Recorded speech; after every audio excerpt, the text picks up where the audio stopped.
Good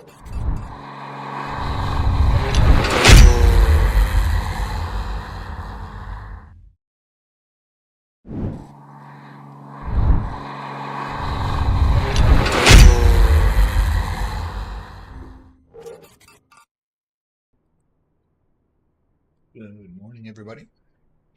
A rare Sunday morning stream for me, anyway.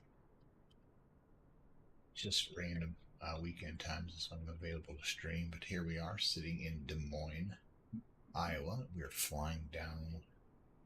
God, I don't even know the name of the town. Sarasota. I guess it helps. Oh shit! I've got to install the ACAR system for Fudge. Fudgety fudge. Damn it. Just give me a second. I'll be on my other computer here for a second. Installing the software. I thought I had it. That might have gotten updated, but that's fine. Let me just. I have it here.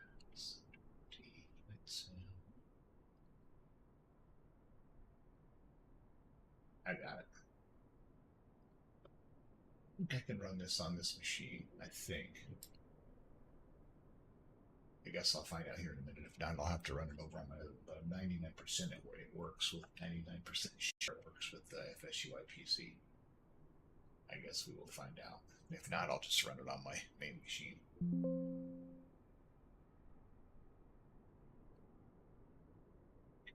Debate it. Okay.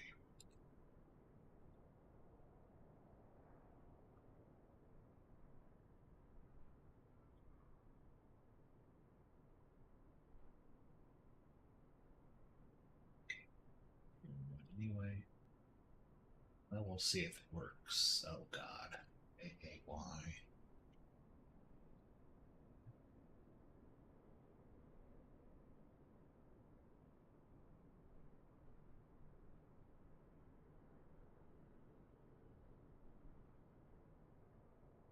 Login.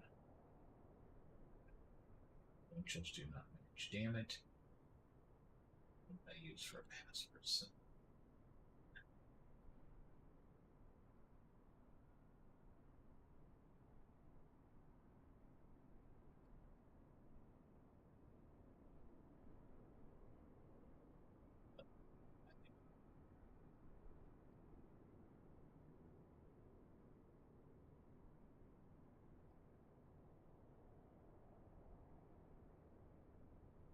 You've got to be shitting me.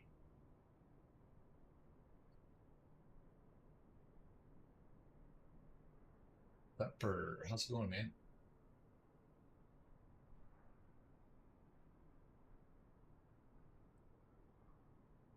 I don't remember what my password is. I'm not able to get it on the website. Hold on a second. God, this is frustrating. Oh, nice. 4286. What do you mean by that? Oh, Walker? I'm guessing.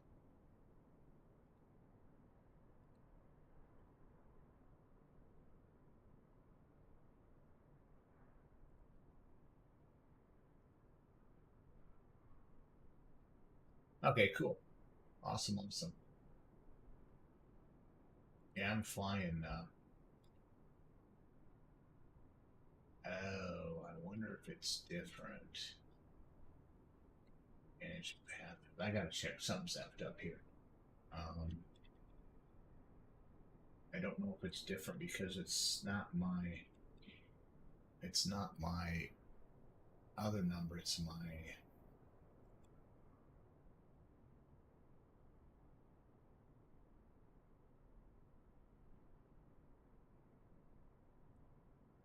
This is asking me for money.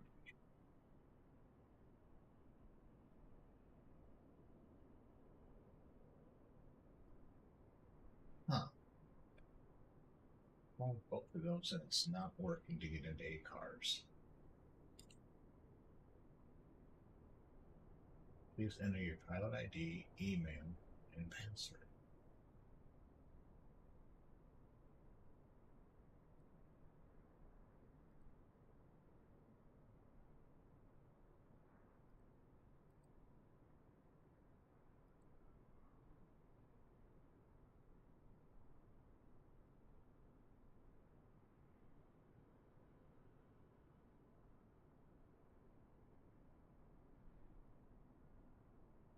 So that's working. Why the hell won't work here?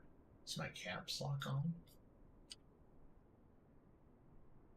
No, so now it's off. So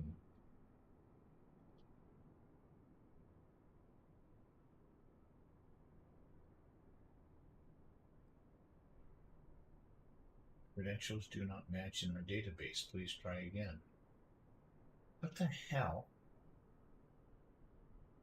Oh, I wonder if it's just... Okay, hold on a second. I probably just need the number. I bet I'm an idiot. No? God, I don't really want to have to reset it and go through this whole shit again.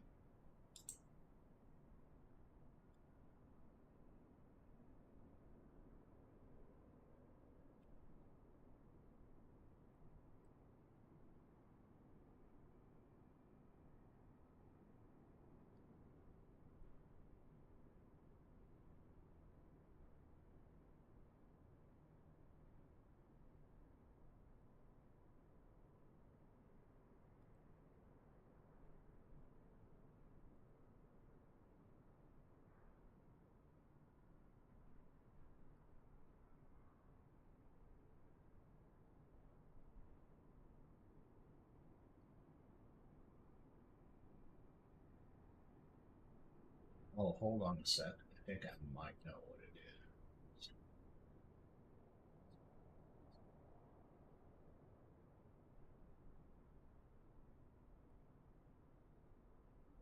Oh, son of a I might have made a different one and I hadn't saved it yet. Okay, I get it. Okay. Let's try one more thing I'm going to try.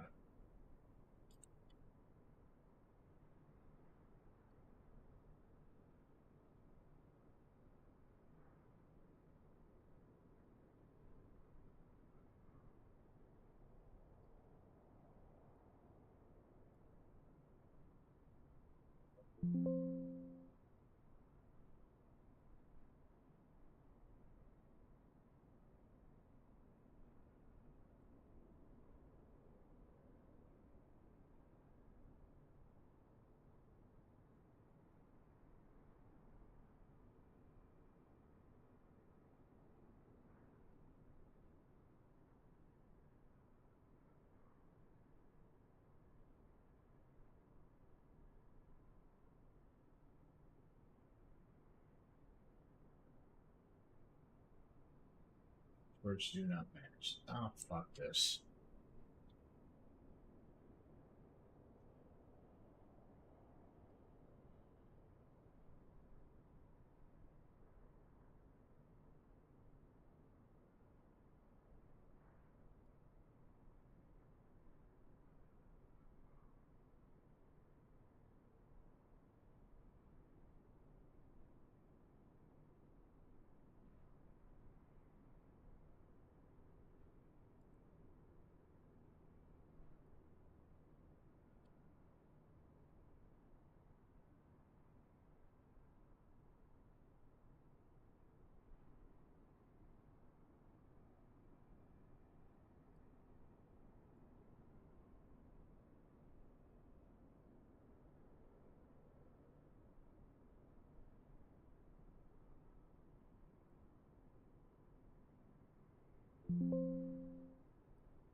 What I might do is just do another fight and say screw it. If I can't get logged in, I'm going to be really pissed. Yep, that's what I thought it was. Both of those are what I thought it was. Both of them. But now when I go to try to log into the ACARS, it doesn't fucking work.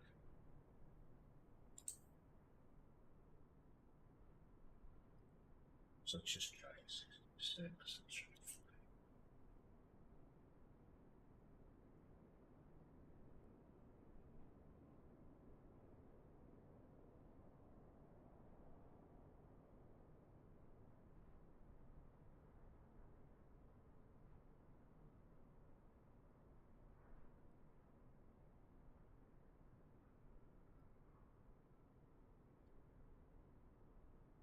might be flying the Beluga here in a minute.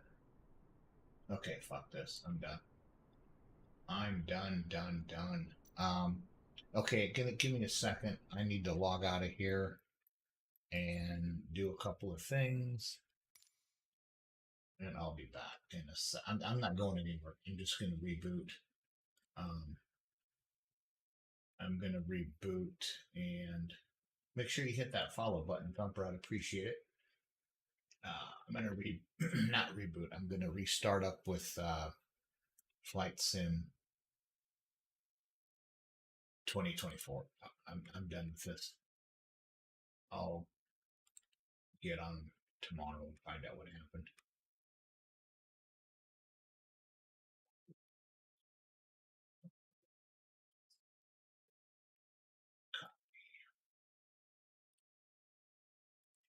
This.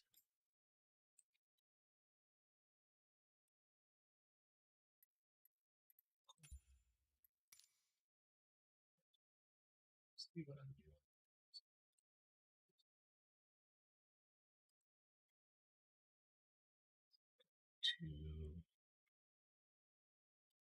To this, edit my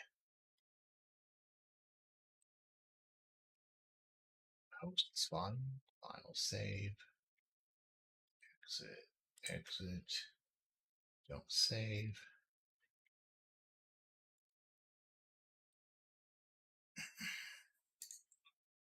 Close out of MS map enhancement.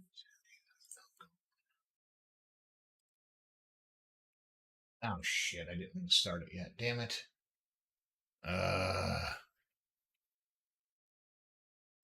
Now I'm frustrated.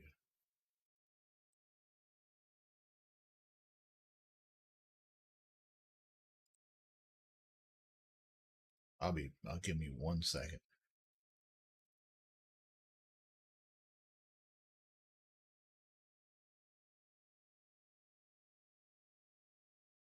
I don't know whether to reboot or not. I'm kind of afraid if I don't, something's gonna be effed up.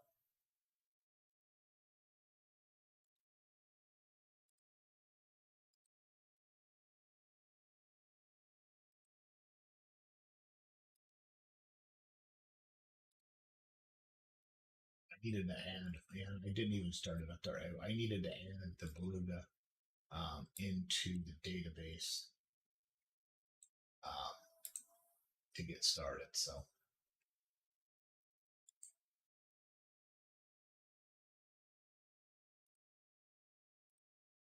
I'm going to close this down as soon as it starts up.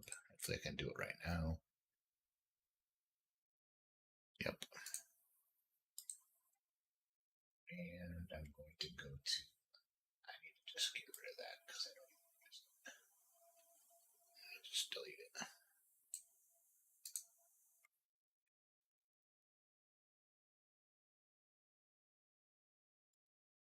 Clicked on that too many times and effed it up. So I'm going to go to FS add-ons linker. Shouldn't need anything though. Shy Life White. Oh, Lily White. How's it going, man? I don't think I need to add anything because the Beluga is part of the. I'll add this. No, I won't. I think it's already got backup potential in it. I don't think I've got any scenery for this flight. So I'm going to reboot. Oh, how's it going?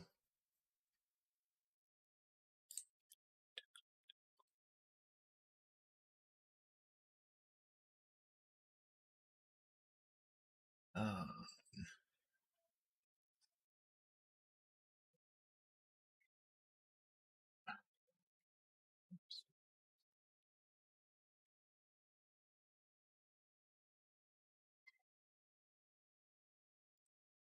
some technical stuff here.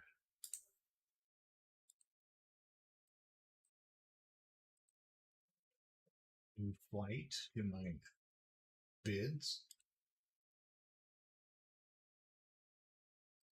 This is going to be a fun flight.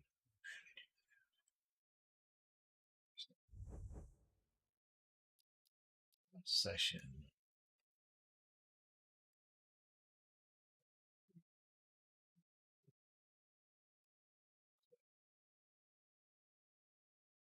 Okay, generate sim brief.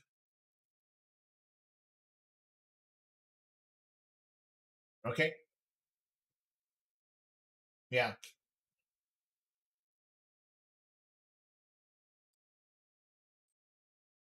Why didn't it generate? There it goes. I don't know. Maybe I didn't click it.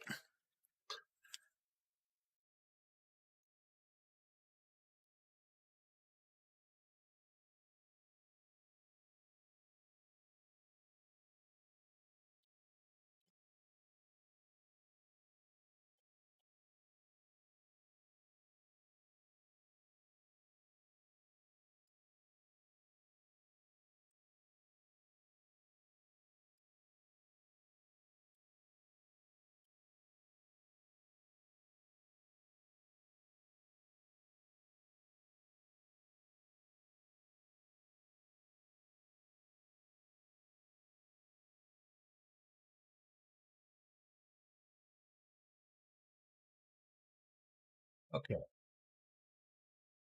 So make sure it created a fight. Yes, it did. Okay, so we're good to go.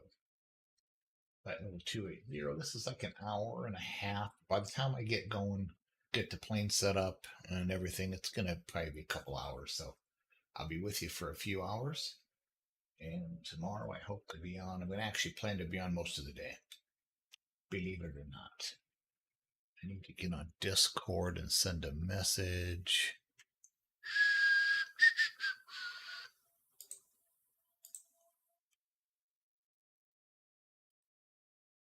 There we go. That's what I was looking for.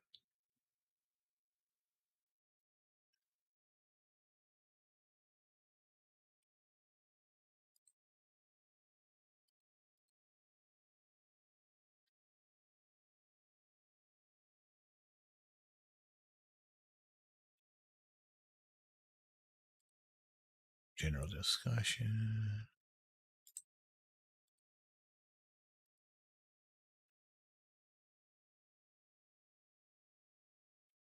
Fly away.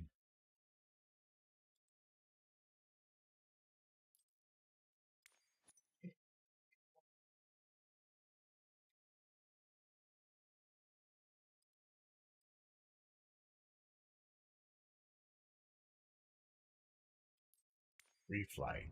The Beluga. This is a goofy ass looking plane. I'm going to tell you that right now before we even get started.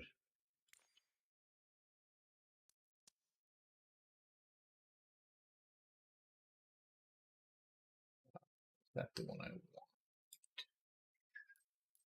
I think that one's fine. I guess I'll put a number on it. I wish I had a number 6. It's my favorite number, but they don't. Oh, they do. I was thinking only went up to 4. Okay, we're using 6. That's it, baby. That is my number.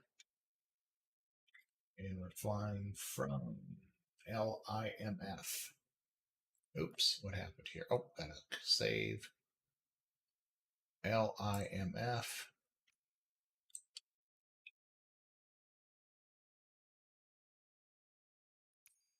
Casella. I believe that is in Italy. The problem with this thing is I never know where to park it.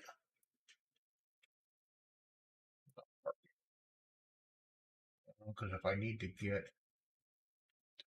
get over to the other end, wait, we'll just check the weather. What's the weather right now? At LIMF. Ah, shit. Oh, that's fine.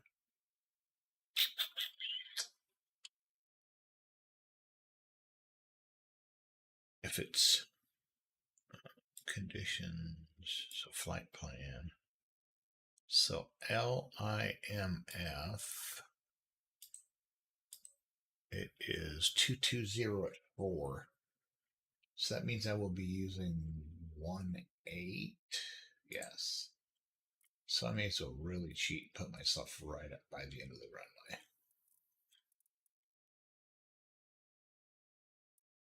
So right here.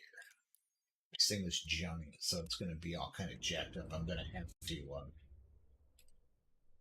have to Oh, it's not too bad right now. Then I guess we're good. It looks like it's decent. Give it a second. This wheel's going to be spinning that you can't see. Incorrect simulation scenery. Too far from departure. Oh, it hasn't connected yet. There it goes. Now we should connect. Pepper010, thank you for the follow. I appreciate it very much. Let's see. Yeah, it's not terrible. I've been pretty lucky lately. Um, I don't know what happened. I think I just had some issues with. Um, I got to change my Stream Deck over here to the Beluga so that my keys work. Um, I think I just had an issue with the keyboard settings. I had so many keyboard settings, and I first thing I do is completely wipe out all keyboard binds. I just don't like them. The last thing I want to be doing is typing, and the landing gear goes down because I hit the G button. Um, so like I said, the first thing I do is remove all of them, and that seems to be playing out. I mean, it seems to be perfectly fine now. Um, and then the first thing I do to make sure that the settings are correct, so I just make sure that my keyboard, my Stream Deck works for how I have it set up, which it seems to be working fine. So that's good. Next thing we're going to do is I'm going to make it daytime. I don't like flying at night when I'm actually flying online because nobody can really see anything. Yeah, I was bored one Friday at work, and I'm like, I work from home. So, yes, I am. SPAD is like the bomb. I spent some of the morning this morning setting up SPAD for the 737 Max 8, which I was going to fly, but I can't get my login's not working correctly. So, anyway, that's beside the point. But now you can see I'm going from LIMF, which I don't even know what the hell that is, somewhere in Italy. Wrong button. It's Cassel. I think it's Cassel. Cassel, Italy. There we go. Let me look. What's the name? Yes, Cassel, Italy. Yes, it's working fine. Um, the thing you have to do is just make sure that you import the LVARs, and I'm going through. I always have always downloaded um, the profiles from the guy's name is Disco Stew, and sometimes he's Disco Stew, and sometimes he's Disco Stew 678. But I've got Bravo and an Alpha honeycomb, and he's got buttons set up like if I'm in the 737 or the 777 or the Phoenix A320, he's got he's got profiles set up so me hitting the battery button turns on the battery, it turns on the standby power, it turns on the IRSs, it just turns on a lot of stuff. He's got the alternator button set to turn on the APU. Well, not only does it turn on the APU, it waits for a while, and in the PMDG, it waits for a while and will actually turn on the generators. Um, so it's just different. It's like a 60,000 millisecond wait, and then it clicks on the generator. So that's how I'm trying to get my iMac set up. And then what I'm going to do is I'm going to actually share out my profile once I'm done um, for others to use it as well. But let's get the lights set. Let's just make it a little. I'll land in the daylight or the dark. I just don't want to take off in the dark. There we go. That's a little bit better. I might want to turn myself. No, that should be good. I should be able to get out to the runway. Just turning. I might turn myself a touch.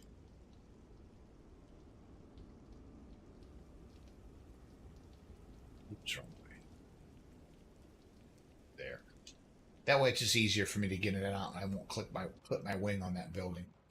Um, so anyway, I don't know. I'm going to cancel this. I don't know if I can. I don't remember if I can slew mode when I'm in blocker or not, so I don't think I can, so I'm just going to get back out and play it safe. So here we go. We got that set. We have the weather set. We have the Beluga set for SPAD. I've got the Stream Deck set for the Beluga. I've got that one. Okay, I'm good to go. So let's go ahead and get things started here. I'm going to go ahead and go to the overhead. And like I said, this is a good part of this. It like turns on a lot of stuff. The only thing it doesn't turn on when I click batteries that I realize that I've got to do is just click the external. But it switches the IRSs to nav. It goes through and it sets the emergency lights to armed. The fuel tanks, I've got to switch for that, I think. If not, I can do it myself manually. But that's just kind of the few little things. And I've got interior lights on a switch. I've got fuel pumps on a switch. I've got window heat on a switch. Squawk TCAS on a switch. Anti-ice on a switch. Auto throttle and auto brake all on a switch on my Bravo. So that's what I'm trying to get set up. What I'm just kind of sitting around and I'm bored of work. A lot of the stuff I do at work, it runs on a script. So I will go out and run a script, and the script could run for 30 to 40 minutes. I've got to sit and wait for it. Well, while I'm waiting for the script to run, I come over to my flying desk and I work on stuff. So I'm hopefully going to get to the point I might be able to start streaming during the day a little bit. You know, take like a 2-hour flight in the morning, maybe an hour and a half, 2-hour flight in the afternoon. And if I have an emergency come up, I can bounce over to my desk and check it. But because I've got my flight sim boxes or PCs here set up, and over here I've got another desk to my right, behind me. I've got another desk with the rest of my work stuff.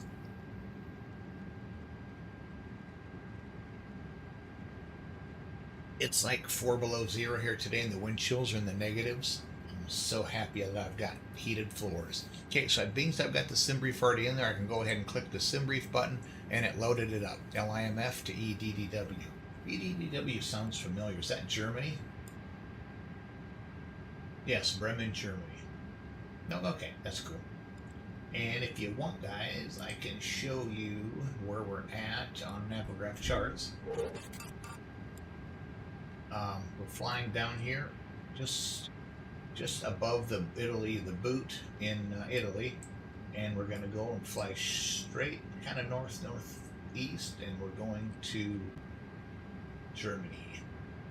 So anyway, that's the flight that we have set. What do I want to do? VATSIM? God, let me look at let me see who's on VATSIM. I might, if it's not terrible. I just have a lot of trouble with the European controllers. It's not terrible at all. Okay, screw it. I'm gonna do it. I think I want 1991. I need to go out to the website and refile on VATSIM. We'll see how this works.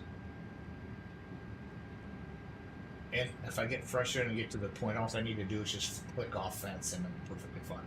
So right now it's 11:10 here, so it means it's 17:10. I'm going to give myself a half an hour to get this set up. So I'm going to go off block at 17:40. And that's it. Visit us at walkerair.us. File flight. Okay, so flight plan is filed. Go back over here and start up. I had vPilot running when I was going to do the other flight, but that bombed. And I got to remember, this is a, should I always forget, WT 1991, and it's a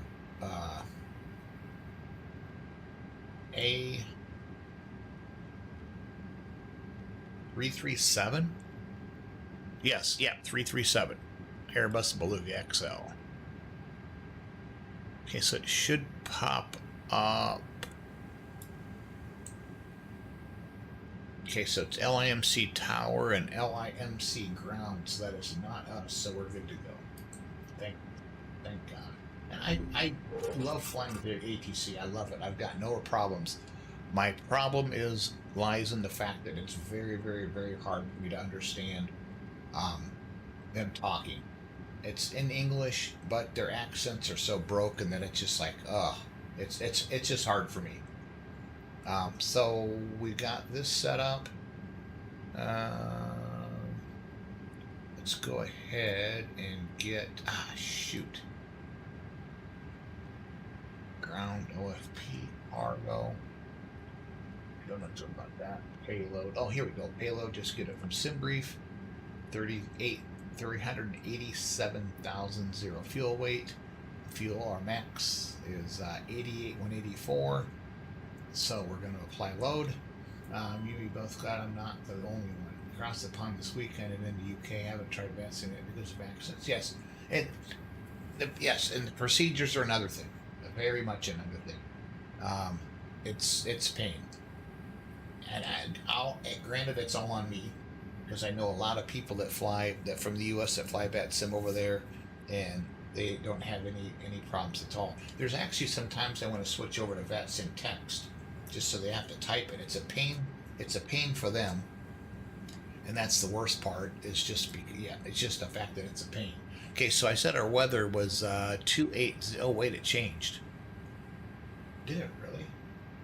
280 at 4. 280. Oh, that's fine. I can still go off 18. I don't care. Because I'm closer to 18 anyway. I guess it really truly doesn't matter. Yeah, we're going north. Let's go 36.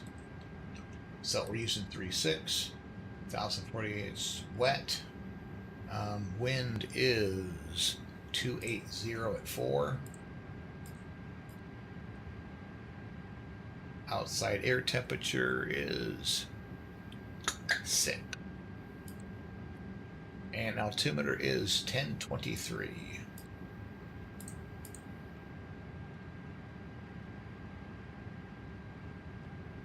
Oh, unable to find. Okay, I've got to get the weight and stuff from the plane. I had that. No, wrong one. Dashboard. What did I have all that shit? Payload. Here we go. Zero fuel weight. Live gross weight 363,983. So 363,983. 363,983. Config 1, air conditioning on, analyze off, force the toga, that's fine. Calculate. Unable to find performance data. Well, why the hell not?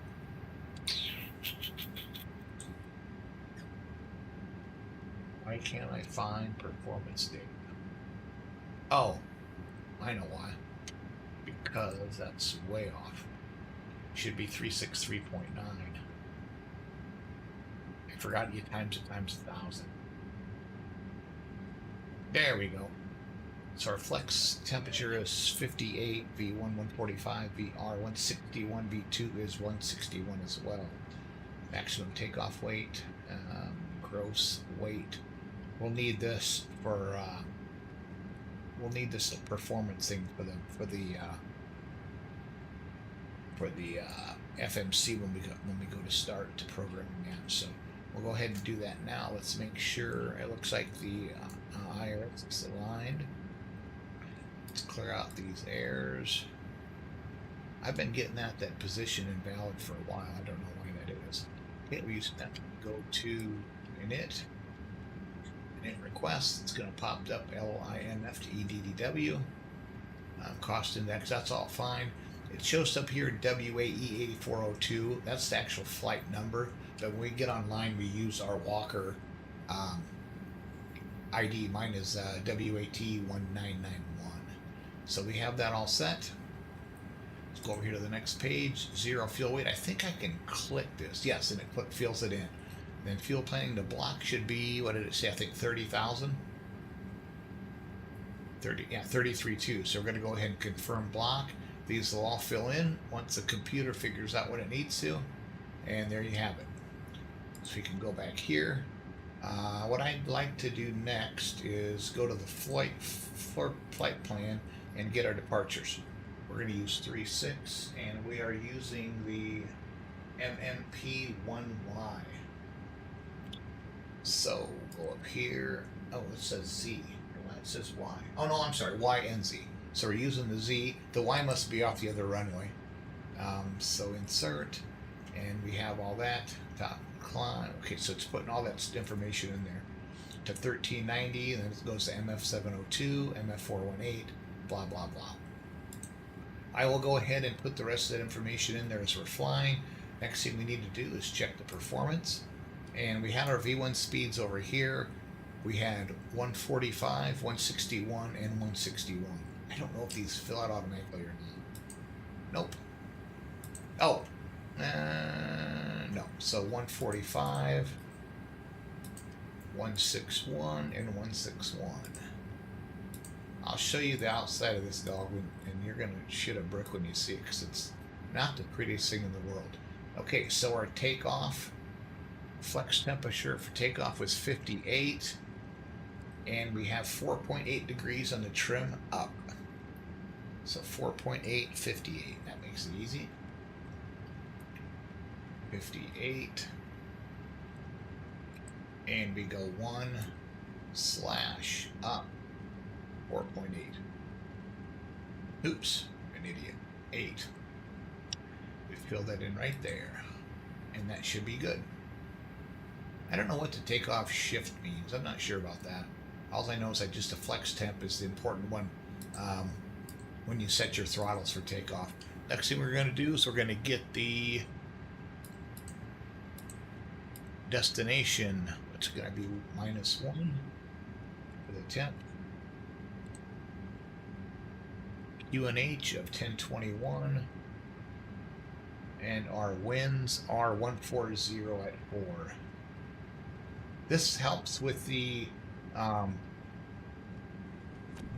Tyson Ed, thank you much for the follow. I appreciate it. This helps very much with the as you're flying at cruise. It kind of determines when you need to start your descent. The weather and that kind of stuff is a huge factor in your descent. And I'm going to have that's set to 200 feet. Okay, so that's it. We should be good to go. And I'm going to go ahead and turn on the APU. And I don't know if I have all this figured out yet, so we're going to try it. Okay, I have that set. Now this should hit click start.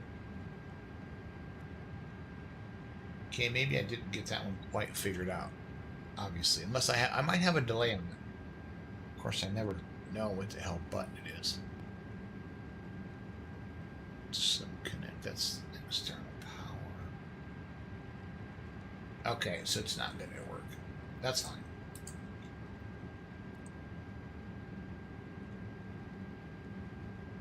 So we have the APU blade on, so what we're going to bleed, I should say. What we're going to do is we're going to sit and watch this as this exhaust gas temperature rises. Our percentage of N and our, you'll see our APU gen click on here, and that's when we know that we can turn off. We can turn off the. How do I? No, there it is. We can turn off the external power because we're running everything internally on the plane. The internal auxiliary power unit is what that is. If we go back and look at the plane, we should see some exhaust coming out of the back now. And on the A320, there's a little port that opens up on the side to give it some air to come in. As you can see, the exhaust is starting to be goofy there right at the tail. That's where the exhaust comes out. Thanks, Tyson. I appreciate that. Here's the plane we're looking at, boys. It's an Airbus Beluga. It's based off of the Airbus A330. And last time I flew this, I showed a video. If you guys be interested, I could pop that on again of how they load stuff into this plane. Basically, the nose, like where you see the XL6, this nose will open up. It opens up like a big old mouth, and then everything is pushed in through the front. And you can take like a couple of A320 fuselages. You can take an A350 part of the fuselage. You can set a set of A350 wings inside, even as far as helicopters. We were watching the video last time, and they were actually loading helicopters, which is wild. I'll pop that video up here as soon as we get airborne.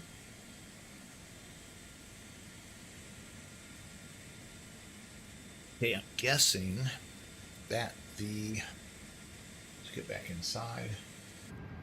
I'm guessing that, yep, it's done. So I'm going over to the tablet and ground. Yeah, here's where we can turn. Here's the cargo. I'm not going to do this because it takes forever, but you can do either 350, A350. The A330 wings or A380 wings are giant. But here, right here, the A350, two A350 wings will fit inside. A whalehead. Yeah, it's kind of funny. I've always called this the guppy. You can turn off the GPU, and now when I look outside, that GPU should not be connected. Nope, it's now gone. It was sitting right at the front here because we're all running on power from the actual airplane itself. So next thing we're going to do is get the engine started. We've got the APU running. We've got APU bleed turned on. So we'll go down to the throttle and we will turn on the ignition. And we will start watching these numbers rise. It takes a few seconds. Once we see some numbers, okay, there they started. Once we see some numbers start moving here, I'll go back outside and we can see the engine start spinning up. I think I put the APU bleed on, didn't I? Yeah, the APU bleed is on. Basically, the APU bleed... Oh, shit, I need to turn fuel pumps on. The engines will not start. Okay. So let's go ahead and hit... Oh, there it did. It's taking them longer than normal.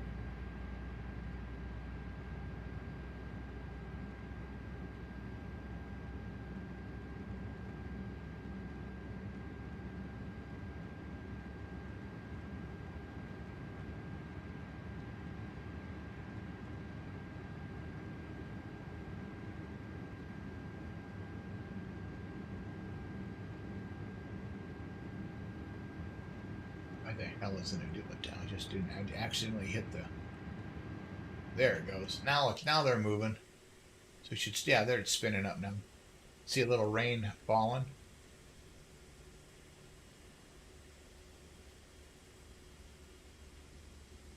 And then once we go back to the FMC inside, when we see available on this engine right here, then we'll go ahead and start procedure on the other engine, which won't take us long because we've already got extra bleed because the one engine's already running.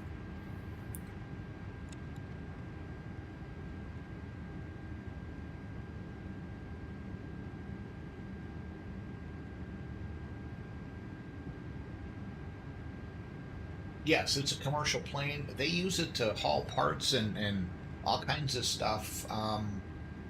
It's actually even flown here to the States. They've got a few here. It's mainly flown overseas, though, over where the Airbuses are built.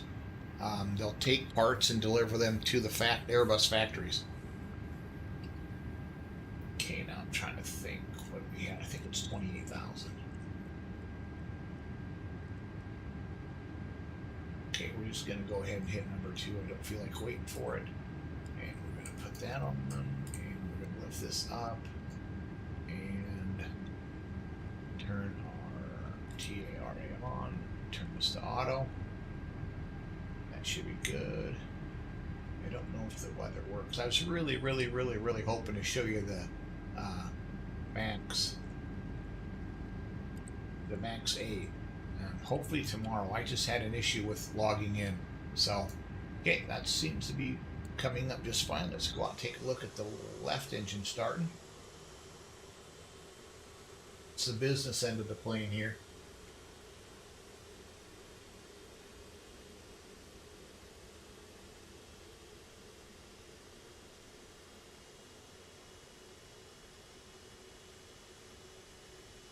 Yeah, I think I saw, when I was looking at those videos the other day, I think I saw that they had moved they had moved a plane. What was that? They had moved some helicopters to the States. When I get going here, I'll go back and take a look. Okay, so now that we have that running, we can go ahead and turn off the EPU bleed, turn off the EPU. It's now off. All the powers are set. This is the one thing about a Airbus. If you look at this, if you look at the screen at your upper, at the overhead, if you have something wrong, it will. It was the wrong button. It will actually, it'll have a yellow, so you'll know that, hey, I've got to click this button because it should be on. And it doesn't show that it's on. It just the light goes out. Which I don't know if Airbus, or I don't know if Boeing is the same way or not. I know these planes are all when I've flown these planes before. So cabin pressure is set. We should be good. Let's go ahead, turn on the beacon, turn on the nav light. I don't think that worked. No, I got to get that one going too. Left seat, we're going to turn off the parking brake. I don't know if I've got this set. Work on this. Nope, I do not. We're going to put the auto brake to max, and we're going to turn on the. No shit, we're already rolling. What the hell? We're going to turn that on and that on. Basically, the dots here above the speed and the heading above the and the MCP here, altitude. Those green dots all show that all of those parameters are managed by the computer. I'm not physically having to touch anything. So once I get airborne, once the autopilot goes on, then the heading and all that stuff is managed. Okay, flaps to take off. Cabin check, signs are on. Seatbelt signs, no smoking. We're set to on. Now we just have to go up and have the stewardess, which there aren't any on these flights, make the radio calls, and we're going to test our takeoff configuration. That light should go out, but it doesn't on this plane, and I don't know why. Taxi lights on. I have no idea what the hell that noise is. Oh, this has very, very, very, very, very good sounds in it too. I don't know why those lights just turned off. Oh, GSX I guess isn't in this plane. Never mind. Just hitting the wrong button. You can see a little bit of a taxi light. It's not a whole lot. I don't know why they don't put something on the main landing gear instead of stuffing it up inside. Like if I turn the landing lights on, then it's full blast. We're all good to go. So we're now taxiing down to 36, and I can go ahead and call them Cassell traffic, Walker 19901, taxi runway 36, Cassell traffic.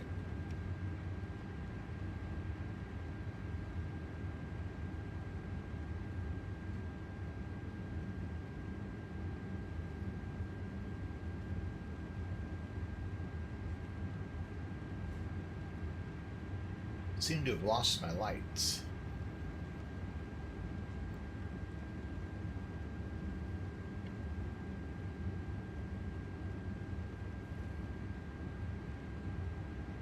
Yeah, we should be good.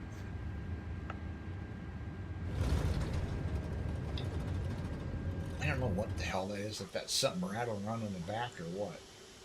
Also flying outsized cargo to your destination. My favorite number is 6, so of course I picked the XL6.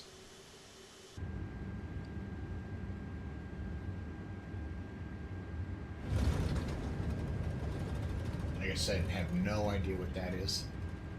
I don't think I've ever noticed it before. Maybe the wings and shit in the back aren't strapped down.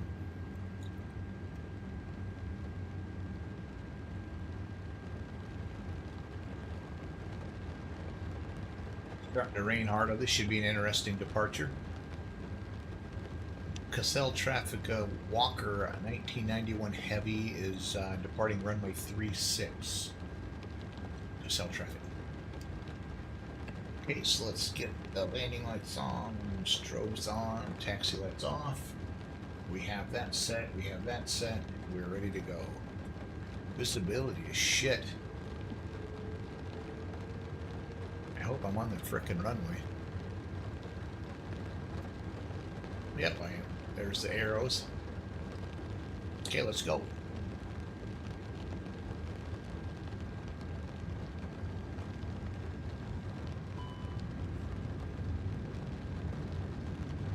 You can see up in the top left-hand corner of the primary flight display, that's the Flex 58, which I set into the MCDU earlier when I was getting the plane set up.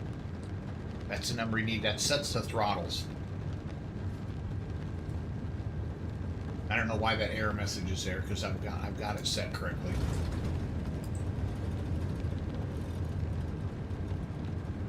Got to get up to 141. We're at that right now, so we're lifting.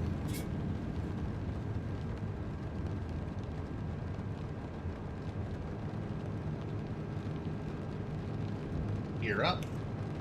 What we're watching here is just making sure that this is the horizon right here, the red. And what we're doing when we're in IFR conditions is just making sure that we maintain an positive rate of climb, and we just want to make sure that our angle is flat and not turning. At some point we'll turn it a little bit, but as of right now I'm not going to mess with that. So we can go ahead and take off the flaps. Before I hear too much longer, it's going to say climb power, so I'll pull the throttles back to lever climb.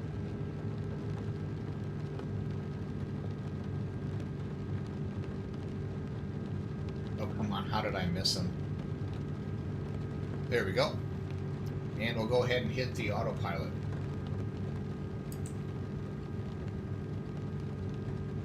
So right now the autopilot is basically adjusting our speed based on the FMC, MCDU, the heading. All this information here on the MCP is all being done by the airplane itself, the computer on the airplane. If I clicked any of these buttons, then I would have to set my own speed, I would have to set my own heading, and I would have to set my own rate to get up to flight level 280.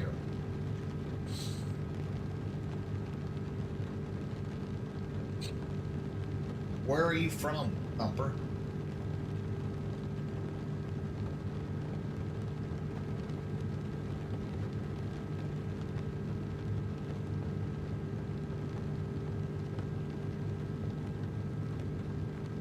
So as you can see on here, we're climbing out via the SID, which is a standard instrument departure. We got a little late making that turn, so I was getting the throttle set up. We'll have to be above 5,000 when we hit MF 418, which will easily be, because we're almost to 6,000 now. The next one is Surlo at 6,000, and then Tonda at above flight level 10,000. We'll easily hit those. Oh, you're from Texas, okay. We didn't elect to install RAS on our... Oh, you mean the Walker planes, or do you fly for a living? The different thing of it is in the United States, you guys probably didn't see this, but it was flashing standard, and there's a standard pressure that you use, altimeter setting that you use. Over in Europe, it varies. Sometimes it varies from day to day. In the States, it's always flight level 180. It doesn't change. Any place you're at in the States, it's going to be 180. Turn that off, and I can go ahead and kill the spoilers are now disarmed. Oh, nice. So fixed wing medic. What kind of planes? Okay. What kind of planes? Or maybe even helicopters. I know there's some PC-12s in the air that they use for air medic flights around here. The hospital I work at, we've got 4, I don't even know what they are, 4 Bell 412s maybe. Okay, so we now past 10,000 feet, landing light goes off. Another thing that you'll notice, beat C. Oh, okay, cool. As you can see, once we get above 10,000 feet, the flight, there's no maximum flight speed. It's 250 knots below 10,000 feet. And then once you get above 10,000, it goes up to whatever your plane can fly, unless you're restricted by ATC. That would be the only time that you cannot fly any faster than 250 or any speed. God, I'm boiling. I'm afraid if I open the window, it's going to be so freaking cold in here. So the C-90, they must have like a cargo door on the back of it to get people in and out, rather than just a normal. Because I can't imagine the normal stairs in a C-90 would be big enough to like get a stretcher in. And I know the PC-12's got a big ass door on the back, which works perfect for medevac stuff. My oldest son went to school. He's good, very, very, very good friends with the kid.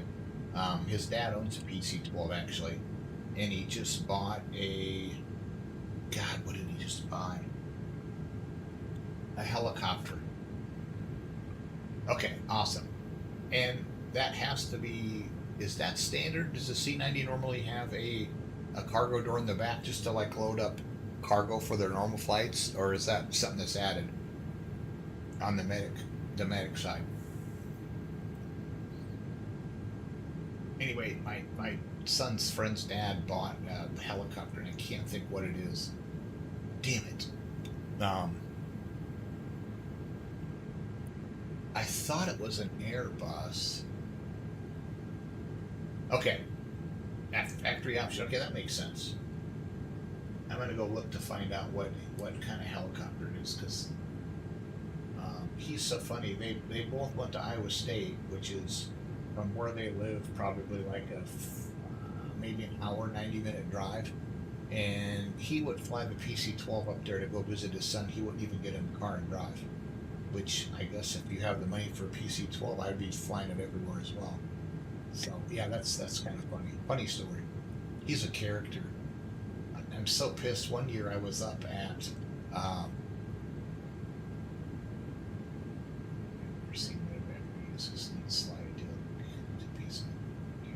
Oh wow.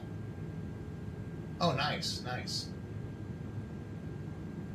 One year I decided that I'm going to go up to Oshkosh, and the plane was reserved, so I couldn't use the plane. And oh no, this was before that. Never mind. I didn't have a plane available to me because I wasn't going to fly the club planes that I'm in up to Oshkosh. Because the plane that I had been flying before that was a Bonanza, 1967 V-35 Bonanza. And the guy that I was using, he was letting me use it to fly. He moved to Wisconsin, so basically it was out of my jurisdiction to even use it. So I'm looking for aircraft registration lookup. That's what I'm looking for. I'm gonna find it. I'll be able to find it not through the N number, but shoot, it's not what I want to do. Okay, look up aircraft by state and county. That's how I'll find it. Select state, Iowa. Oh God, what county is it? I see it on it's Anamosa, Jones County. I know Jones because they've got a Jones County Fair that we've been up to several times. Okay, so we're looking for. If I look for the PC-12 first, I can search. I can get the fudge. Damn it! Send me back to state.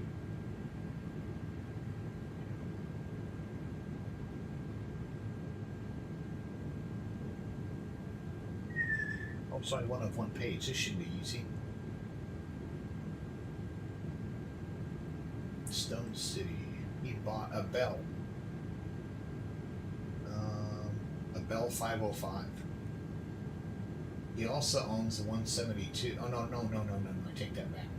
He owns the Bell 505, the latest PC-12, and I think he also has, yeah, 182 T, it's a turbocharged 182.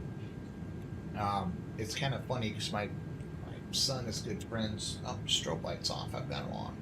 My son is good friends. His friend is trying desperately to get his pilot's license, and he just can't. It's like he can't pass the written test. And I mean, the guy bought the 182 specifically for him to get his license. And I'm like, oh my God, if the opportunity was available for me for that, I'd have been working my ass off to make sure I was able to pass that test in a heartbeat. Okay, just gonna take a gander here quick at VATSIM. You can see I'm right here. I'm flying over the LIMM, but because it's approach, I'm above them. They won't bother me in the least. And we're flying up to EDDW, and that is right. It's kind of a little bit to the right, but it's got to be right in here. Right there, maybe. No. That's EDDB. Oh, right there, EDDW. Oh, their tower and stuff is on. Good. At least I'll have tower when I get there. I'm just surprised that they're not on. Usually, on the weekends, like during the day here, you can figure it's 6-7 hours difference. It'd be like 5 o'clock in the afternoon. Oh well. Climbing through 23-4 up to flight level 280. I better go back and make sure that was actually the correct. Yes, 28,000. And to verify it was the correct altitude. I don't know, is that yellow flashing thing annoying? Or would it just be better to just like slowly fade out of the one and fade back into the other? I don't know because I don't see it that much. I've got the thing off to my side and I don't see it, but I see it flashing, and I don't know if it's annoying as hell or not.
Okay, what is that clicking sound? Oh, did I hit something? Shit. Okay, I must be typing something and it jacked with some keyboard control must have done that.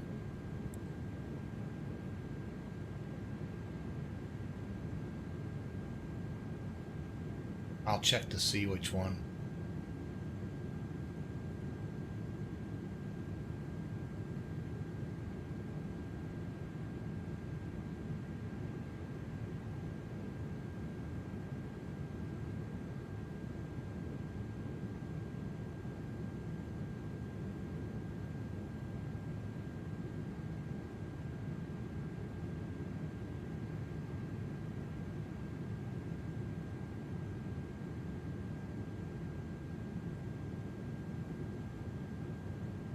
Okay. Ooh. Yes, I'm a real world. Oh, what the hell just happened? Why am I fucking going all over the place? Oh, I know why. I'll bet you $1 that there was a. Yep, yep. Damn it. I didn't look. There was a flight plan discontinuity in my. Let's go direct. Clear.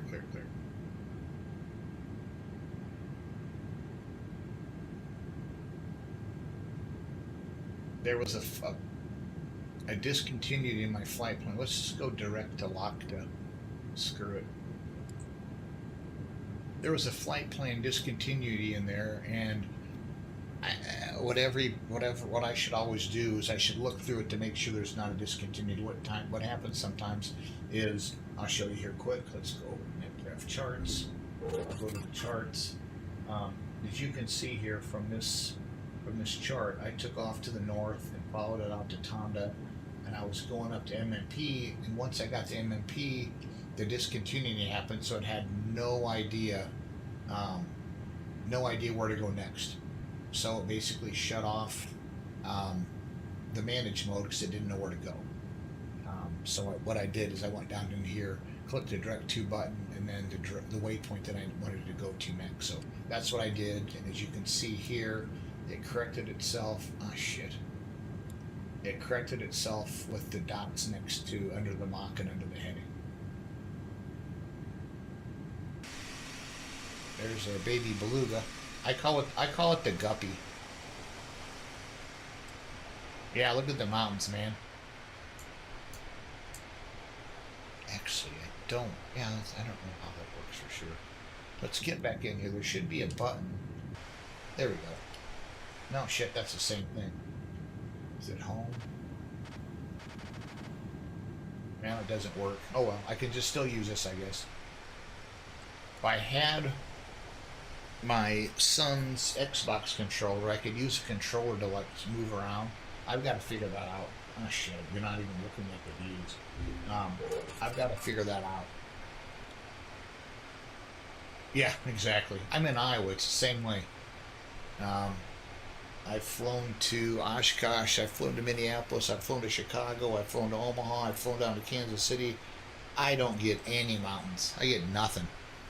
It's flat as hell. I'd love to fly out to Denver sometime. My wife's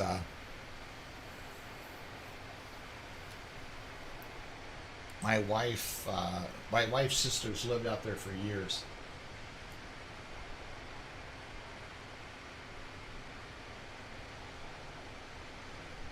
and I've always been meaning to. I actually went out the first time we went out there.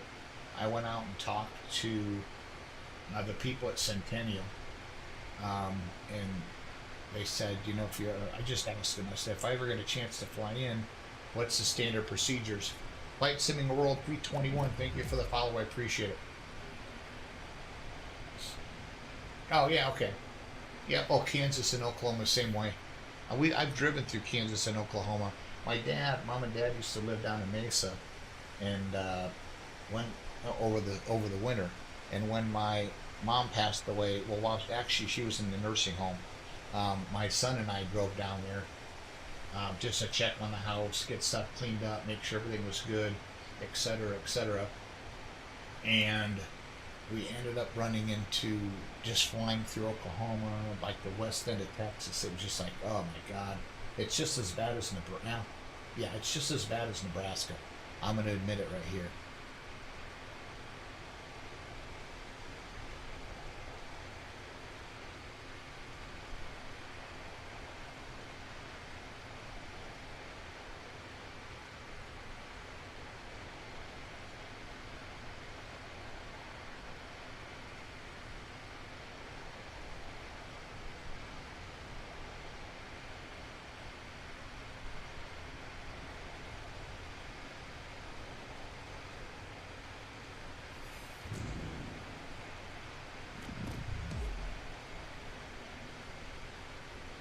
Okay, so good. Unable to find from dispatch. You do not have a date. Okay. Well, I figured out why that was messed up. That was fixed. Perfect. Oh, there we go. Thank you, Ron, for the 90 months. He's been with me from pretty near day one.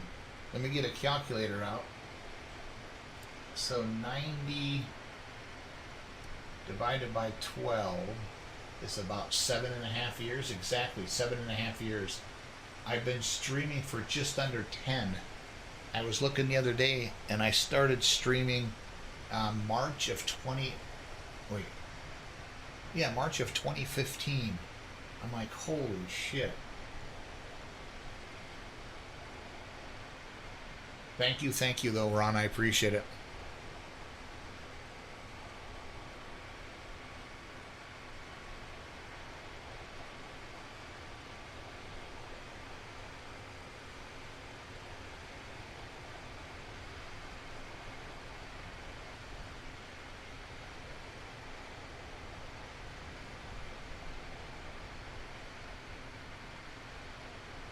Yes, I love the 8A. Um, I love the Phoenix. The Phoenix is now on 2024, which makes me happy, and it's working perfectly for me.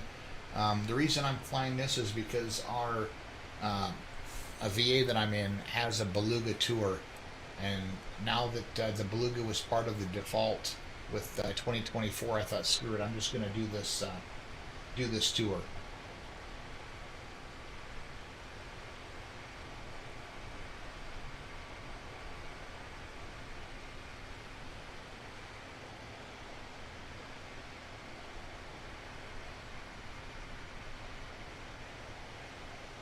Yeah, it seems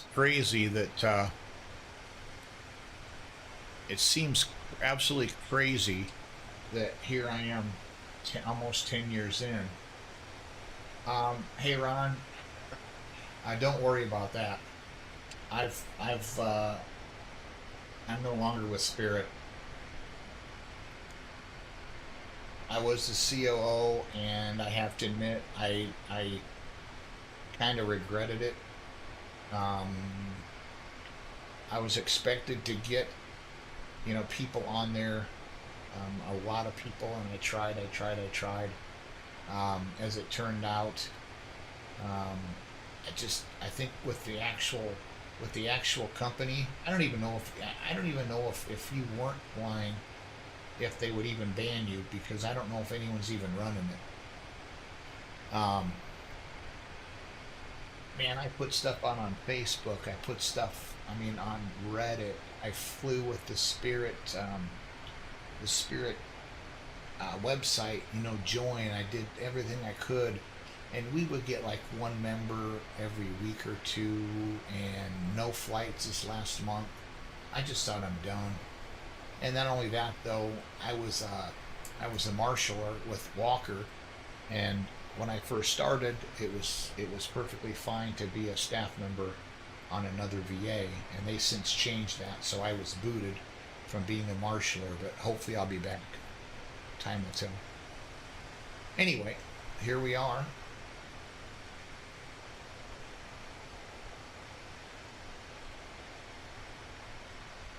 Ramit, I see you're finding those emotes.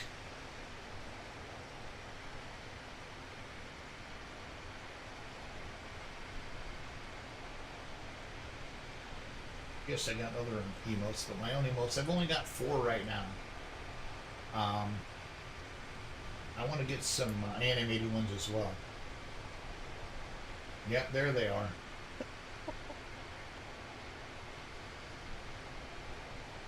And I don't know why the peace sign and no, the fire was fine. The peace sign, the GA plane, and the jet all had to be um, verified. And I'm like, come on, man! I just went online and found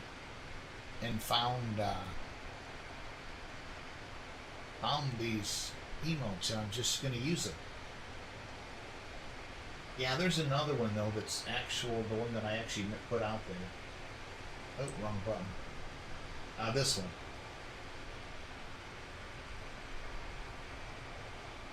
Yeah, I've got a commercial plane, and then I've also got a single engine, and then the fire, and then the peace sign. Anyway, let's get back in the plane. I'm gonna have to start setting up my approach because eventually I don't know. It's really really bright.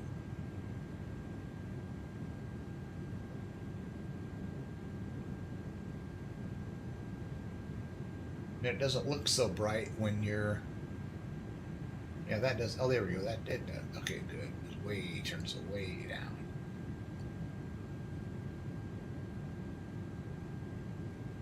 When you're. Oh, geez, I didn't want to turn it off. When it's like not really cloudy out, when it's not too bad, it's you don't really notice how bright some of this stuff is. Okay, those don't work obviously. Oh yeah, they do. I'm trying to turn down. There we go. Oh, that's perfect. Beautimus. Okay, we have just somebody talking. Yes. Did you see any football games yesterday, guys? I wasn't surprised with the first game. I honestly thought Texas had a chance. Just seems like Kansas City just seems just to do enough to get by. But then, holy shit, that game, the late game, I was very, very, very surprised with the Redskins just smashing the Lions in the mouth. Holy crap!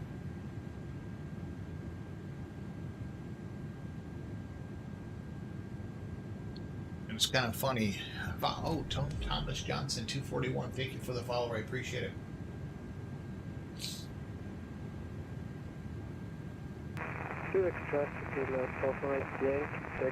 Yeah, the early game. What the hell was going on? Oh, I was gonna fly yesterday. Then my wife randomly says, "Oh, we need new blinds in the kitchen. We should go out and look at them. Look for some." I'm like, "Really?" She knew I was gonna. She knew. Oh, I didn't even see this. Oh, it's on. She knew I was gonna fly, and so I had everything all set up to fly. And so I'm like, "Okay, you know what? I don't mind. Let's go get the blinds. I've got all day tomorrow, and I've got all day Monday." So yeah, exactly, Thumper. 100% exactly. Um, so yes, 100%. The Lions lost. Just when the Lions got the ball with a shitty kick to start off the game, and they got the ball at the 40-yard line. I'm like, okay, this will be an easy 60 yards in the blowout starts, and then I think they went 3 and out, and I'm like, holy crap. So anyway, I'm like, okay, if I do this stuff, if I go look for blinds and do all that shit tomorrow, then I am not gonna do it all day today. So we used to do 8:30 mass, and we didn't get up early enough. My wife is kind of funny. She started cleaning out her closet, so our whole bed, we have a queen size bed, is covered with shit that she got out of the closet, and she's going through it all to decide what's going to go to Goodwill, what she's going to take here, what she's going to take where. And so we slept upstairs in my son's old room, and that was just funny.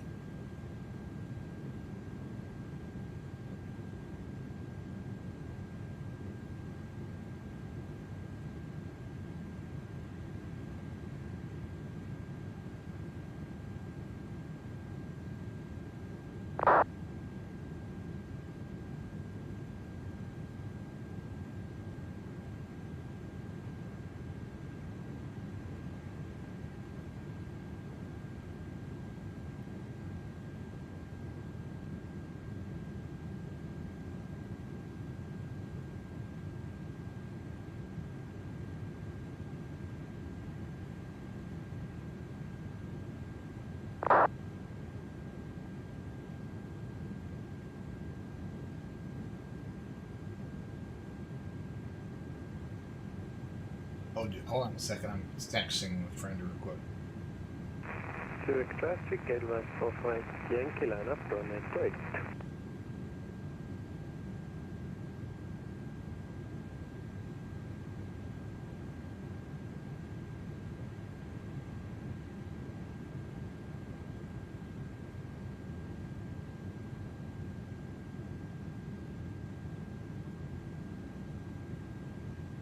Yeah. Anyway, so the blinds, Menards didn't have what we wanted. We had to order them, and we ended up finding some with um, at Lowe's, which is right down the street, which is perfect, but they're freaking like 20 inches too long. And I'm like, well, crap. So we didn't buy them on the spot because I was somewhat afraid. Um, I was somewhat afraid that we had to cut them. So it's like I came home, watched a video, and it's easier than I thought. So I think when she leaves church, she might grab them. I don't know. I told her, I said, I'm not doing them. Now I might actually maybe do them this afternoon during the games or whatever. Because, ooh, I never thought about that. Yeah, they are a racket. I mean, if we were to order the ones that we were getting are $60. If we were to order the exact ones, it was double that price. It's like for twice the price, I can cut this shit myself. Um, I never thought about overstock, and then they've got that blindster thing too. I have to look into that as well. But um, yeah, it is a racket because you have to have blinds in your house.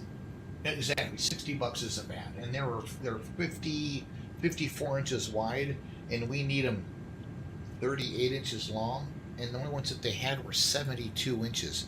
And I'm like, seriously? That's the shortest ones you have is 72 inches. And then I got to thinking, can I even cut that much off? 72 to 38, that's 20, that's 24 inches we're gonna have to cut off. I'll have to find out if I can even do that.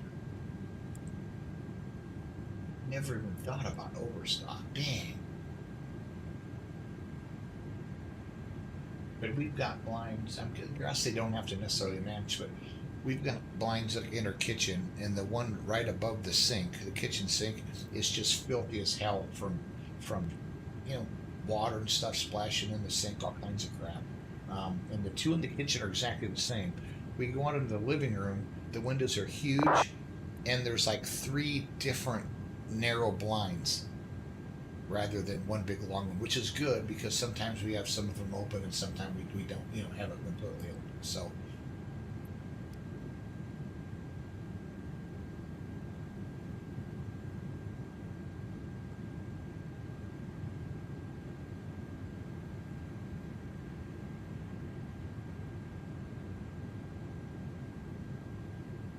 oh yeah, yeah. These are, they've got the one thing for opening and closing, but you just grab a hold of the bottom and pull up and pull down. They're kind of I don't even know if how that works, but anyway, our other ones had the string, and the problem is the string in the kitchen is broken, and the strings in the living room are broken. So it's like you'll go to pull on it, and half the blind goes up and half of it stays down. It's a royal pain in the ass. Um, so yeah, what we're looking at now is just the ones that you just grab it and you pull it up and then you pull it down. And the thing that's special about those, when you're the thing that's special, what the hell? The thing that's special about those is you have to be very careful because when you pull the blinds out, you've got like the set of strings. There's like of the five sets, three of the sets have the little cables that have it retract, go up and down. You have to be careful um, that you don't break those. Yeah, we're gonna do slats in the living room. We didn't want to do slats in the kitchen just because with the water and stuff from the kitchen sink, and we want those two to match. So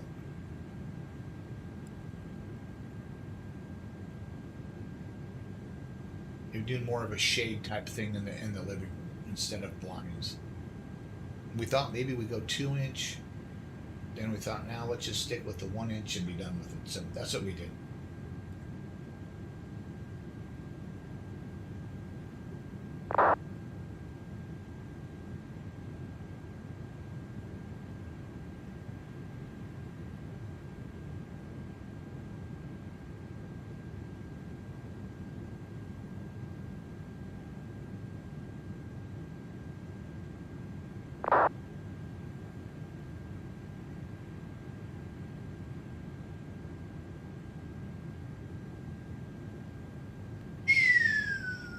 So I'm actually looking on there right now.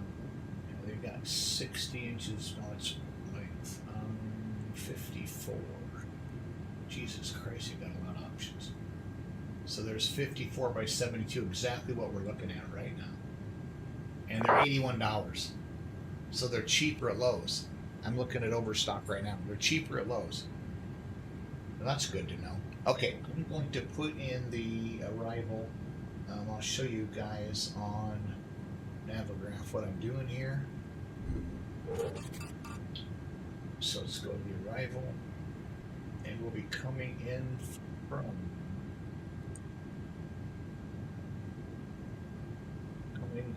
VRED. So we're coming in from right here.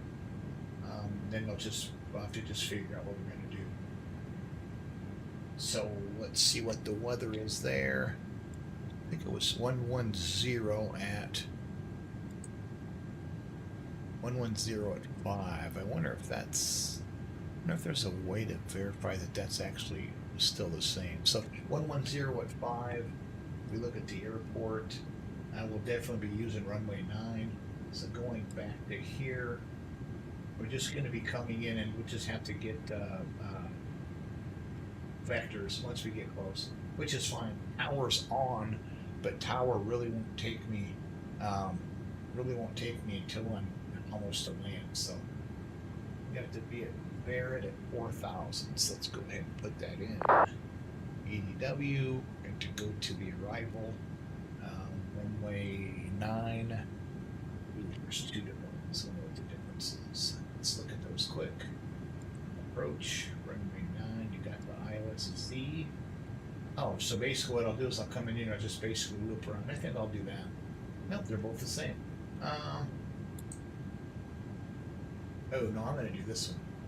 So I'm going to do the ILSY, runway 9. So we're going to look around here.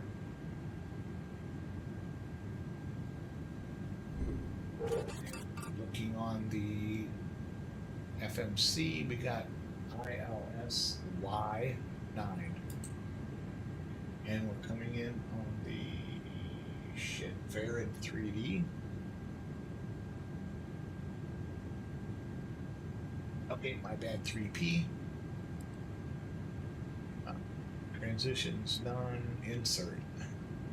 So we're going to do like we did We're going to do like we did on the departure, which I didn't do, is look through this to make sure that there's no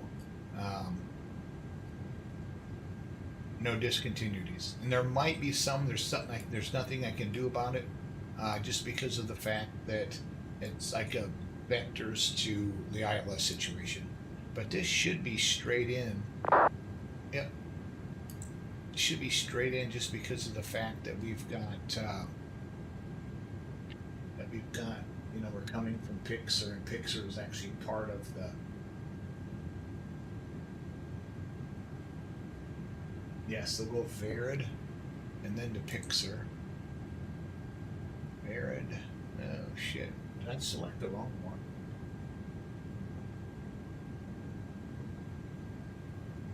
ILSY runway 9. Oh, I did select the wrong one. Now let's look at it.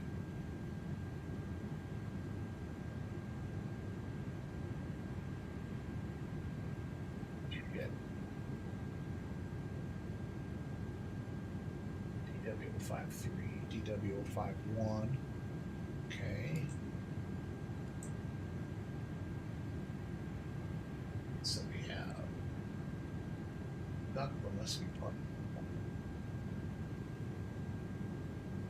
I don't even see Varied.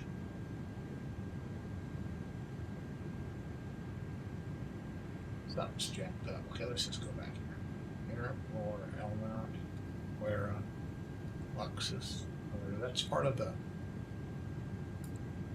top of descent. It's at 1724, so that would be. Oh, I changed the time. Shit, I can't even use that.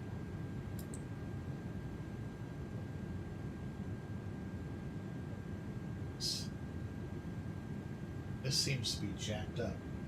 Because I don't even see Varied.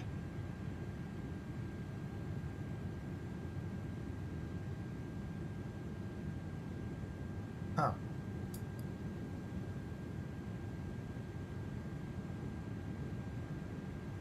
We'll just have to watch it. I can go look at the plan here in a second. Let's zoom in here. Look at the plan. Okay, so there's our stuff. We're just gonna basically go through this. It's a flight plan. So we're gonna go next page. Okay, that's fine. SAS, Guka, then we're just gonna basically we'll just get vectors. We'll be fine. Not worry about it at all. I could add some stuff in here. Just so we can see Gukla. I don't even think is on the plan. Unless Gukla, then it should go to Varad, and it doesn't. Gukla should show to Varad. Okay, here we go. I'm gonna switch this up right now. Here, cool. So Gukla.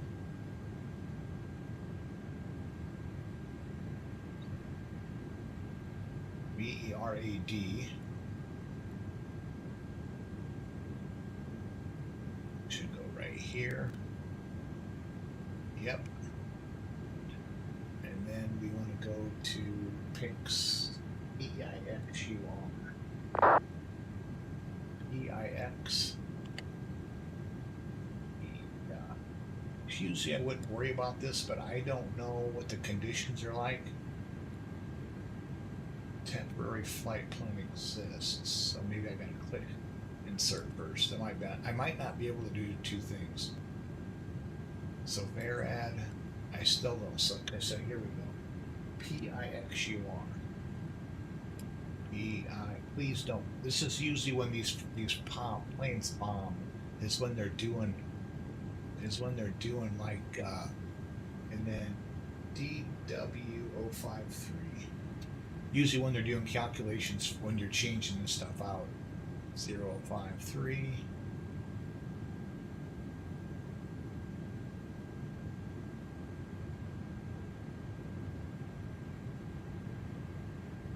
Oh shit, I gotta insert this first before I put it in. DW053.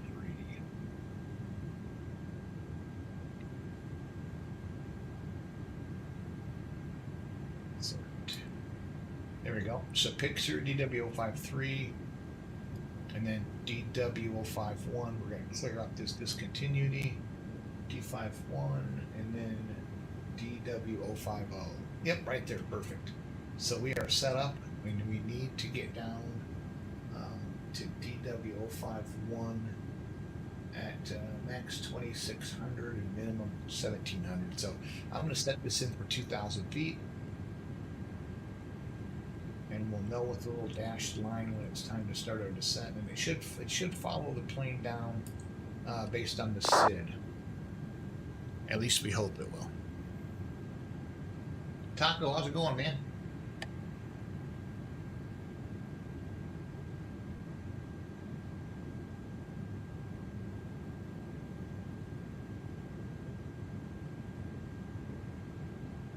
Are you? Yeah. Trying to remember, Keith, do you fly or do you drive? I know I've got a couple guys on here that drive. And I know one of them had mentioned something to me about letting them know when my flight sim stuff came, or my iRacing stuff came in. So I've got it pretty much all here. I'm waiting on one thing. Actually, I might spend some time doing that tomorrow. I can put the wheels on, I can put the wheelbase on, and I can get my seat bolted down if I can figure out how to bolt down the seat. That's my biggest concern. Yes, I am. I was out for, Jesus, I don't even know how long, a lot of time. I don't even see a top of descent bar. Oh, that's probably why. Holy shit. Okay, I gotta go find out why that's doing that. To see those lines that are all over the place, that something's not right. Because I'm guessing there's something that's messed up. easiest way to do it is to look to see like the distances. If something's like several thousand miles, you know that that one's wrong. 16, 14, 23 miles. Oh, I am? You're number one and I'm number two. Perfect. I can't wait. Oh, right there. It doesn't like Verad. Did I spell it wrong? That's the name of the frickin'. Oh, V-E-R-E-D, not A-D. Okay. So let's go back into V-E-R-E-D. Put it here. And we will insert. And do I have two bear? Oh, no, it's going the wrong way. I got two bear heads in there. Oh, one's wrong there. So clear this. There we go. Perfect. Nope. Hold on.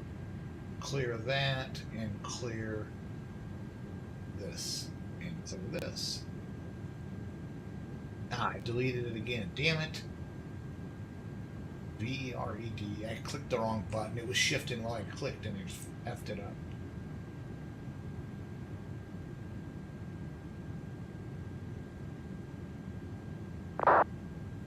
So,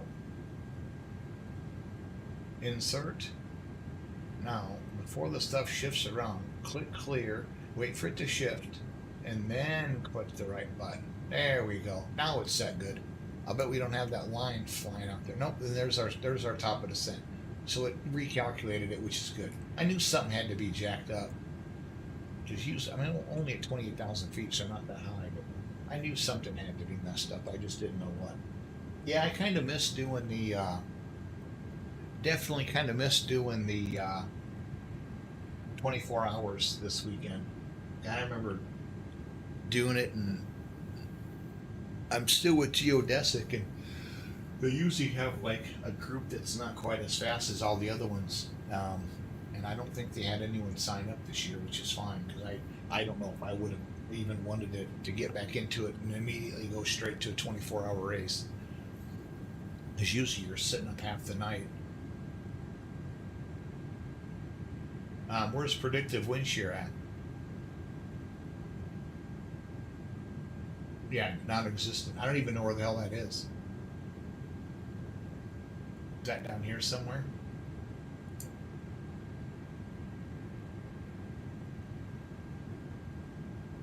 Predictive wind shear. I'm looking. I thought I had the weather turned on. Should be down on the very last panel before the floor captain side.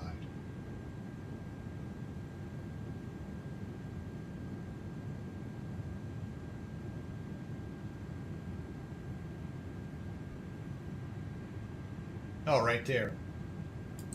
It's on now. Yep, I got it. Let's turn that on. Let's turn this to on. Oh, it already was on.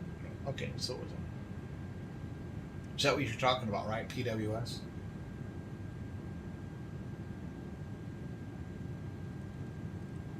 I'm glad I can't see any of this shit at all.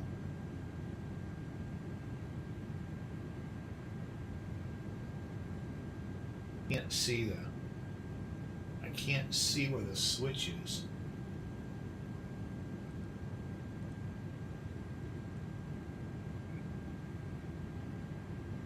Well, that put something on my screen to say predicted wind shear. Well, I got my radar on though, which means absolutely nothing. I'll put my terrain on over there on the co-pilot seat.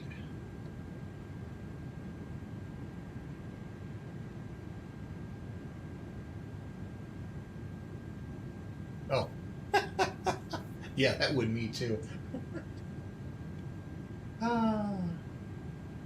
Yeah, now I still do fly it, but I fly the PDG a lot. But I'll tell you what, I'm completely not reluctant to fly it anymore. But man, oh man, I love the iFly Max 8. it's a little bit more getting used to switching stuff around. As far as it's really easy in the PMDG, you just hit a couple buttons on the iPad or on the EFB, and everything's done. Whereas with the Max 8, you've got to put in some of your weights. You got to go through a standard procedure that's not all automated. So it makes it a little bit more fun, just because it's not something that you just got to click on a button and everything everything's automatically moved over to the FMC and stuff. So I like it. Just takes a little bit of getting used to, especially with me, trying to figure out on the EFB, like how to get to the pushback, how to get to, turning off the ground power. I just have to get used to what the buttons do. Versus on the PMDG, all the ground equipment, all that connection stuff, chocks and everything's right on the right hand, the co-pilot's FMC. Oh yeah. And somebody said that Boris was the actual developer of that plane. I'm sitting there flying it, and I mean, just starting the engines and just taxiing, you can hear, the normal stuff that you hear, just the stuff rattling. And it's like, oh my God, it's so realistic.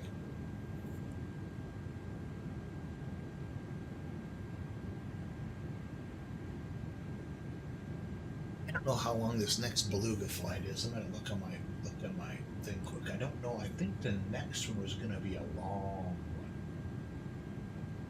one. I know one of them is you actually fly from.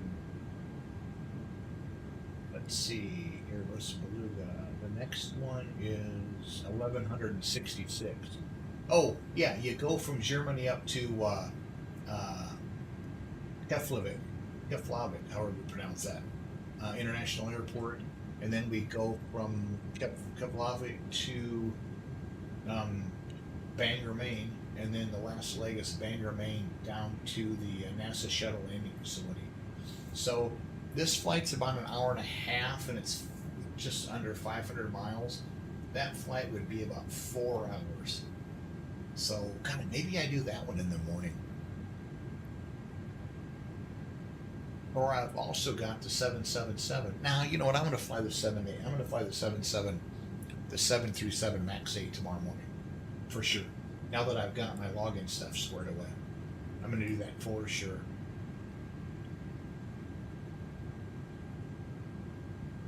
And I just picked at my thumb, and now I'm bleeding like hell. I don't know whether I'm going to. I don't know if I'm going to maybe do 2 flights in that, or 2 different flights. I'm going to do one in the morning, and I'm going to do one in the afternoon. I'll probably do like a 3 or 4 hour flight that's like 8 o'clock in the morning. Oh, yeah. Yes, exactly. I use these earbuds, but like when I'm flying, if I were to, I can't do it.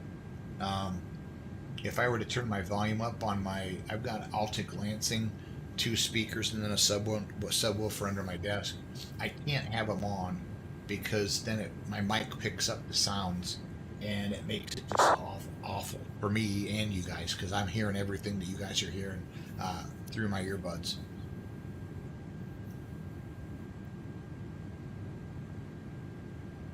I've got a headset right here. It's just too cumbersome.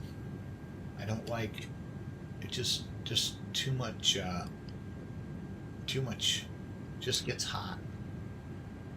And I saw oh, what's his name? 757. 757 something or other uses these earbuds, and I went out to Amazon and bought them.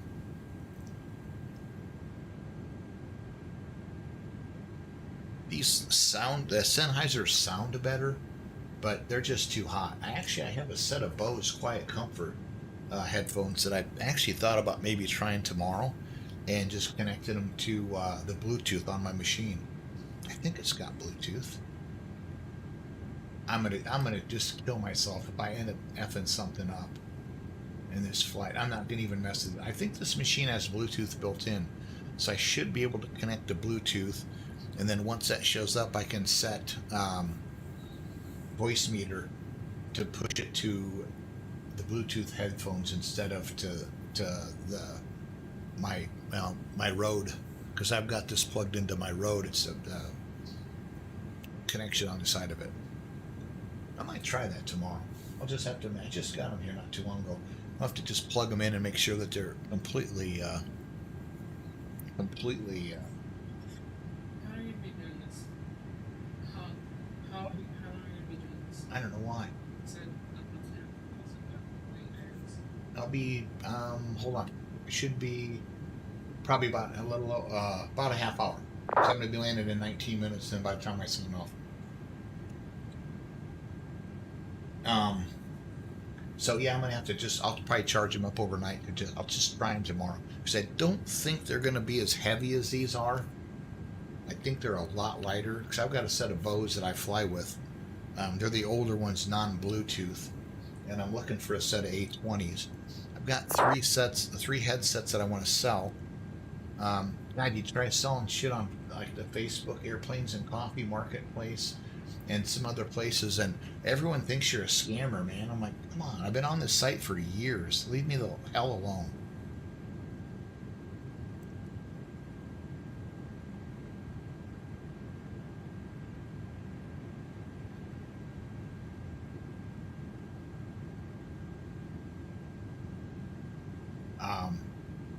But yeah, it's max speed at 276. How the hell did that happen? Should be now. It's set to speed. I don't know. Maybe a little wind shift or something.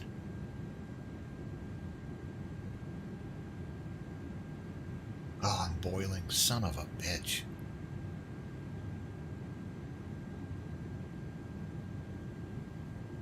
My daughter's closet is right directly behind me, and she wants to clean it up. So, by all means, I'm going to do everything in my power.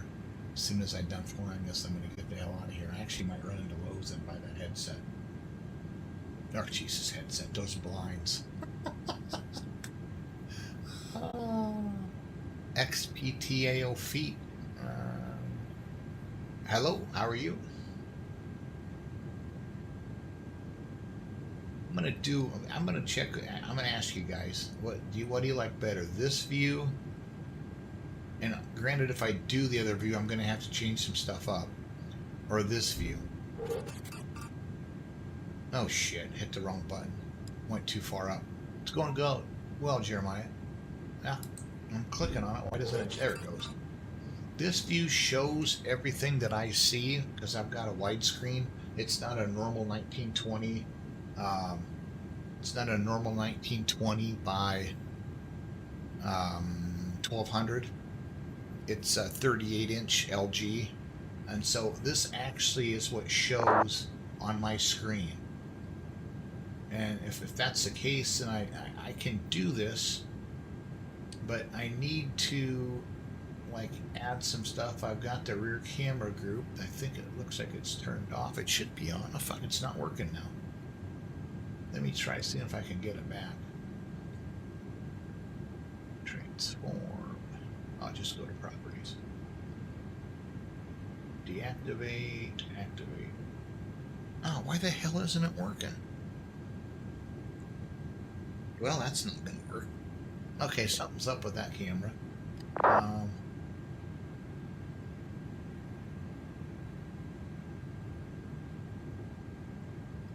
That is funny. Now it's not even showing up. Whoa, that's weird as hell. Anyway, I've got another camera, the lower right. I've got my other camera that's back there that will like show a view of everything that I'm looking at now. I could go as far as, you like this view better than the other one? Yeah, I think the thing is I just need to fill more stuff in down here at the bottom. Let's do something real quick here. I'm going to go to camera, and if I go in here and click on background blur, then that's basically what you see behind me. So I could do that, but I'm going to want to zoom in a little bit. See my bald ass head. Be about right there. I mean, this is possible too, but it's just like between my picture, my video, and then my SimDude logo. I just need something in there, and I guess I could put, like when everyone's talking, I could put that right in there. But the problem is with how I have it set up now, it disappears after 10 seconds. So I could adjust some stuff, I guess, to leave that up there. When I start doing iRacing, this will be perfect because I can put like the leaderboard down here, and I can put other graphics down here at the bottom, which will take up the extra space. This really doesn't do it like it should, if you know what I'm saying.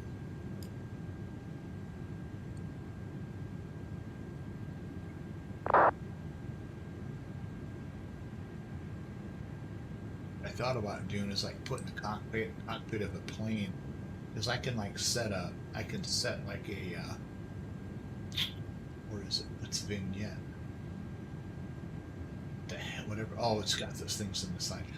This is I don't know if you guys are familiar with NVIDIA Broadcast.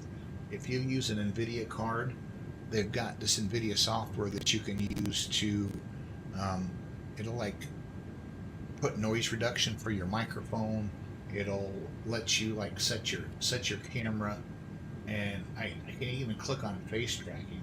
Maybe I can't. Yeah, if I move around, the camera will move, or the vignette will move, which I don't really care about that. But there's all kinds of stuff in here. Vignette. What is it? Background blur, background replacement, which means I can like I can have this NVIDIA broadcast thing behind me, or I can select a video or image. Let me find something that'd be funny. I could put this Mustang GT behind me. I love that car. That's freaking sweet. I could put that behind me. All kinds of different stuff. But I just need something to fill in the area right between my picture, my video, and my face cam in the SimDude. Let's look at one other alert boxes. Yeah, see now the alert box is there. The chat box. What do you mean? I'm showing I've got 58 on here.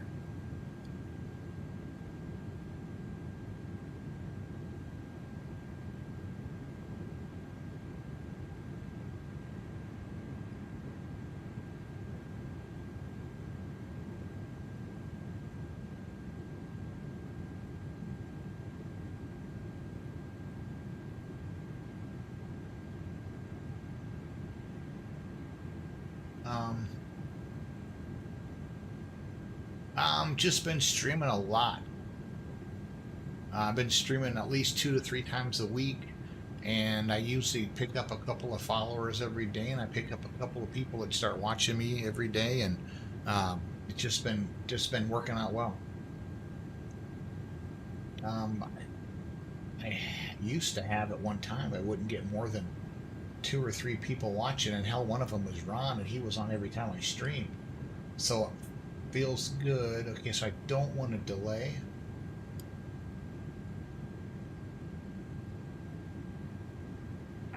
But if I don't delay, then that box will stay up there forever. Well, shit, at least I thought it would. I'm going to just see if that does anything. Just got to put in something here myself. Now let's see if that stays on there or not. If it does, then that kind of eliminates one of my fears about not being able to, or having something in that spot.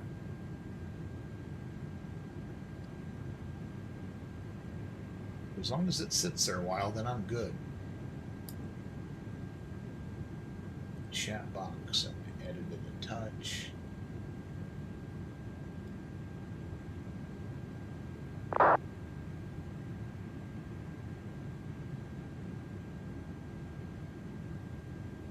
Yeah, as long as I've got it, like I said, as long as I've got enough viewers.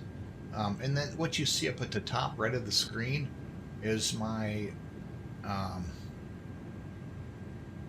my follower count and the number of viewers. I've got 58 viewers right now and 1,793 followers. And that is what I use a program called, and this goes back to um, iRacing. It's called Caps.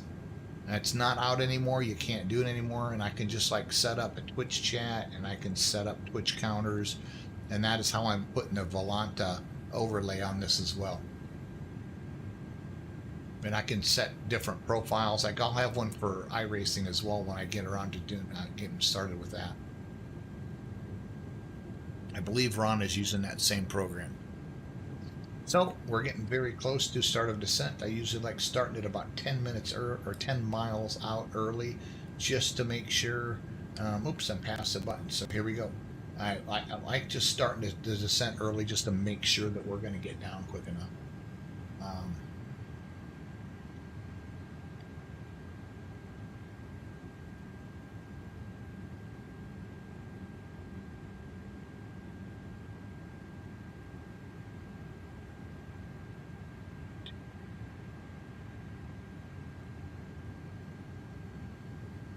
So here we go. We're starting down. The big guppy. I can't hardly see it because it's dark, but it's a big old freaking guppy.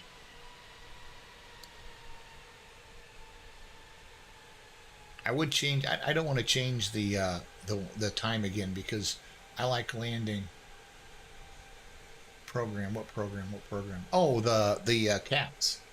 I was explaining to him. Um, I basically went to my wide view, and I was explaining what the boxes were. So if I look at my other view, just my normal stream, this one, you guys don't see the stuff up at the top because of the fact that I'm not using, this is the entire monitor. I have this stuff up here on the right just so that I can see what you guys are saying without me having to go back and forth all the time. It just makes it easier. And I could put something else behind me instead of that Mustang. Let's see, what do I have? Ooh, I think I've got some fun stuff. Shoot, where did I put that stuff?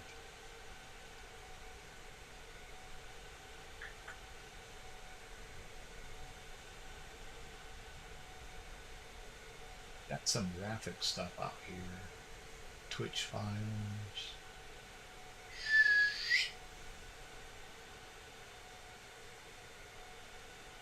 Where the hell are they? Oh, maybe it's under stream software? No. Anyway.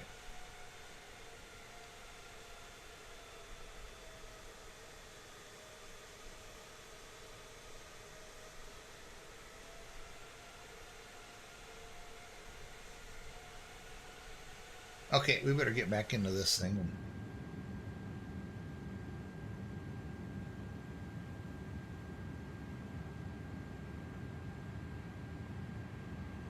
And I could have swore I had a bunch of logos.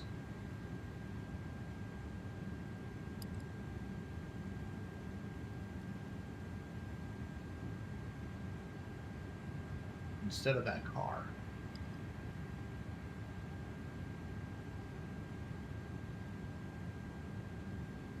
I could put autopilot behind me. Is that better?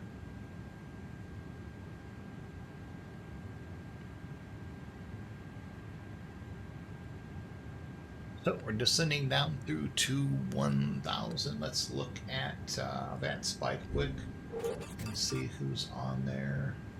As you can see, I am right here, and I'm right between Bremen radar, and I don't even know what this would be.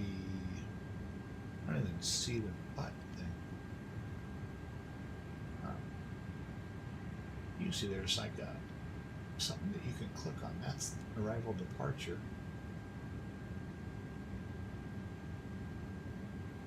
Like when you're looking like at this, you can like see the EDDW. You can see the EDM, HMOF. I don't see anything here. Or I can click to see what this... Oh well.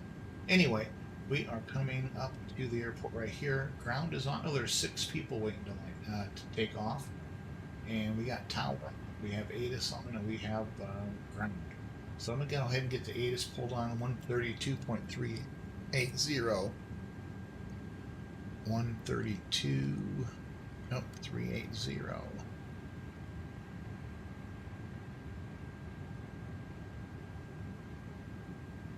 80.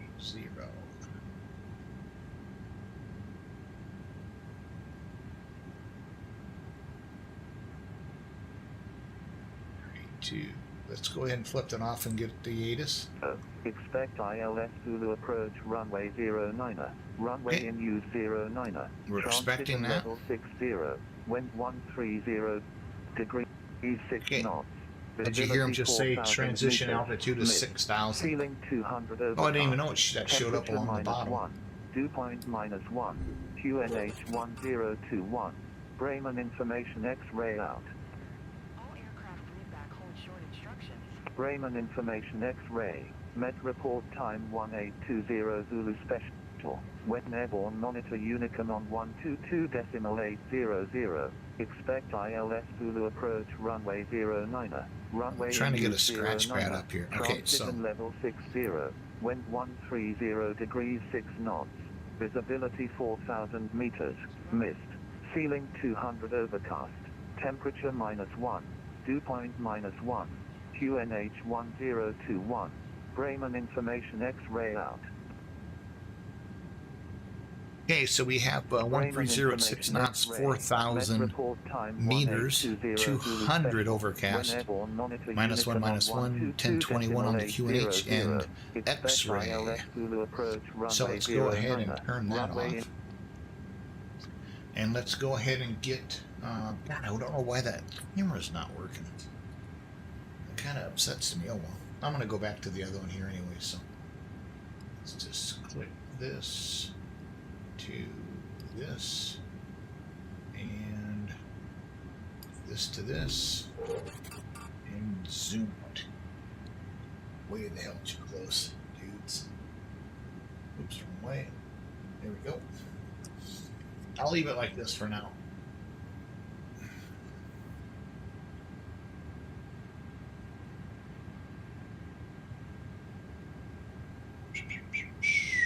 Oh, they just came online. Okay, they won't be on that long. Bremen radar just came online, 128.76. We'll see if he pings me. I'm guessing that he won't. If he pings me, it'll pop up here with his ATC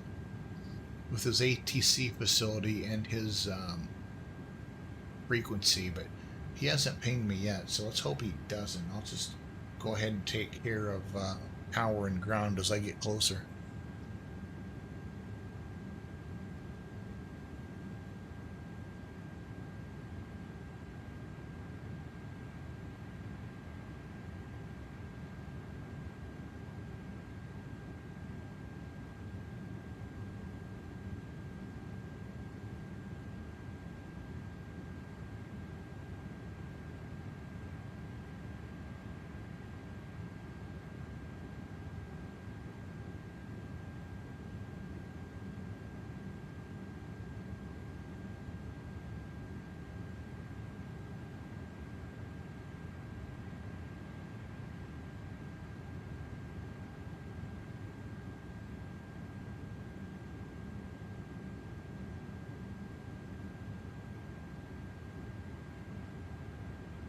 So the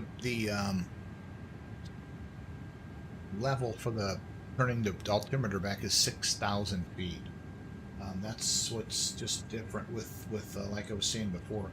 That's what's different between here in the United States.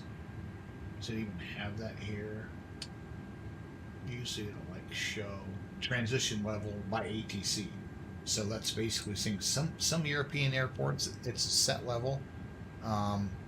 Some European or some it's just random like by, and this is by ATC. So United States it's all 100%, 18,000 feet.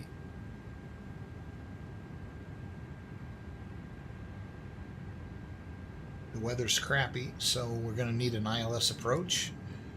200 overcast. 200 is about right what the minimum descent height is, so this could get interesting.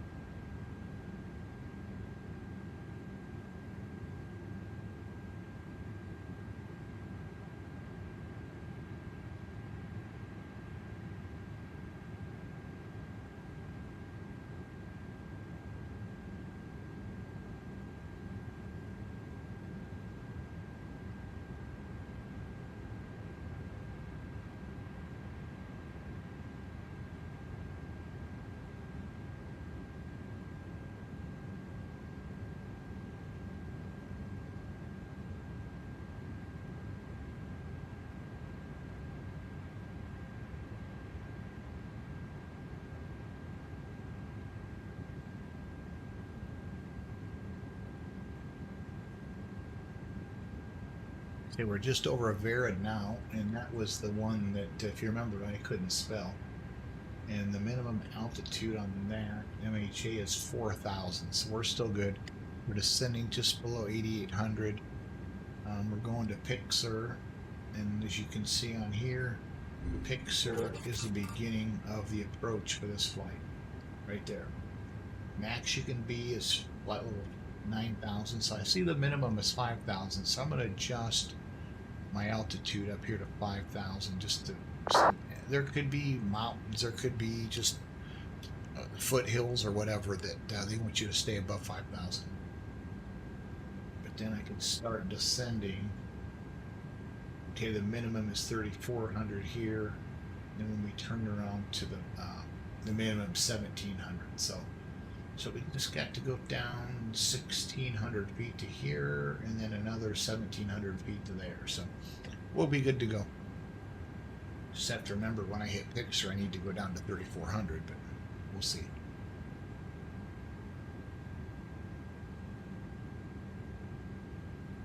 But we are in the final stages of our flight.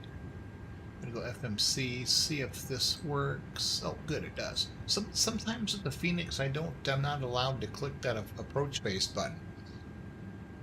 It's not even there for some reason, and I don't know why. I haven't had that problem at all with Beluga, but that doesn't necessarily mean that it's a Beluga issue. I don't know if I ever turn the no smoking signs on. I guess there's. Okay, there we go. It's not like anyone's going to be smoking. There's nothing in the back, but yeah, aircraft wings or something.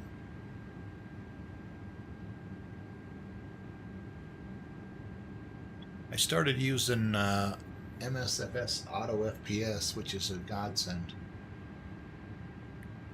Got it set up so that it maintains.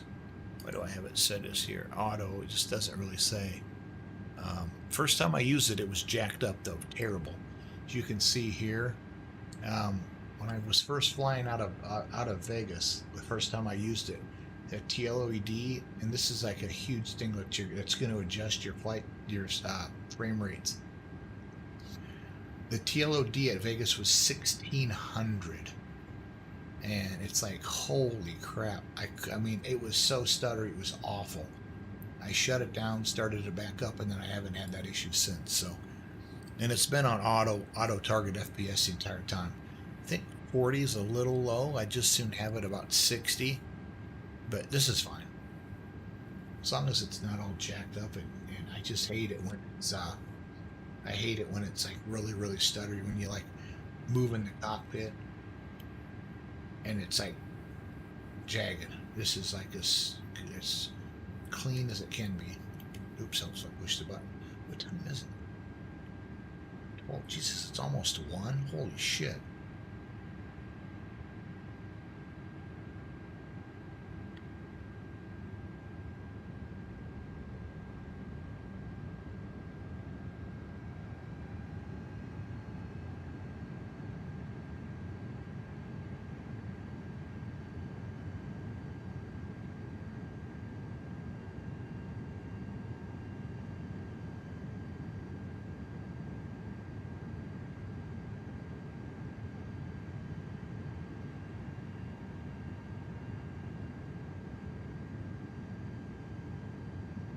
now past Pixar, so we can go ahead and go down to 3,400.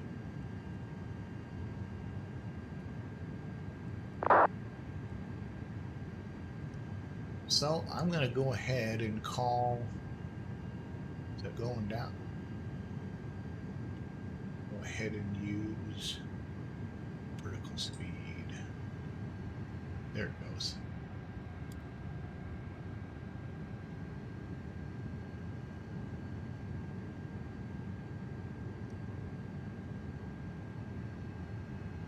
I'm going to talk call tower here quick. Oh God, you guys aren't even. Ah, damn it! I'm sorry.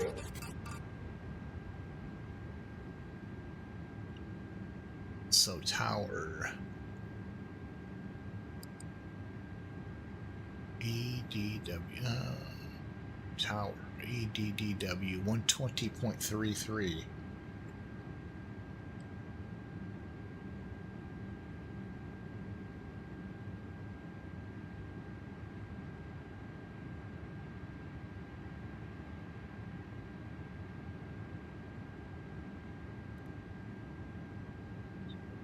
It's called what again?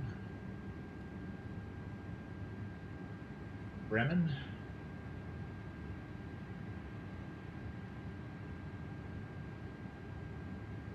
Bremen Tower, Walker 1991, turning right to base for runway 9.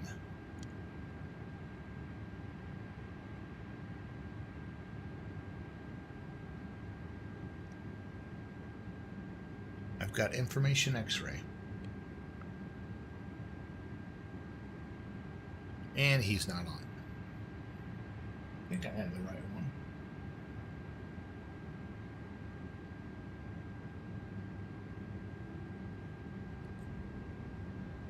EDW details. Out. Ground, Bremen Tower, with Air 7 Yeah, I'm on the right Echo, sheet. holding shot, runway 09. With Air 7 November Echo Bremen Tower, hello. Are you able for immediate takeoff? Okay, this is No, what I I think we'll can need see. about like 30 seconds because we need to change the change fitting. With Air 7 November Echo, roger, then call when ready and then we will see. I'm ready. Delta Hotel im Recht, geh auf die Piste und neues aufpassen, du Stopp. Bremen Tower, Walker Delta 19. Alpha Hotel, verstanden. Kreisen Sie links für weitere Anweisungen. Und dann Verkehrsinformation, ein A330 Oh God, please. in Anflugpiste 09, 7 Meilen Entfernung, 3400 Fuß.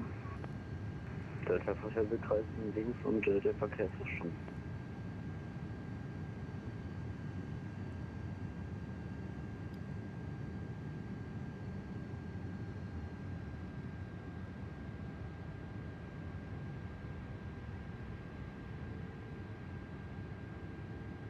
Bremen Tower, Walker 1991, final runway 09.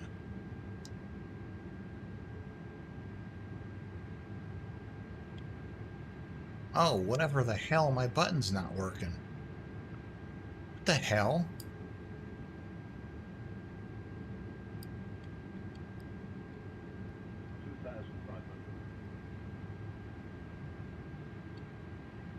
Oh, my button's not working at all.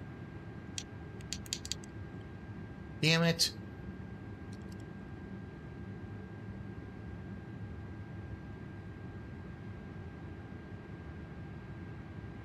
Bremen Tower with Air 7 Echo is ready for departure. With Air 7 Echo, Bremen Turm verstanden.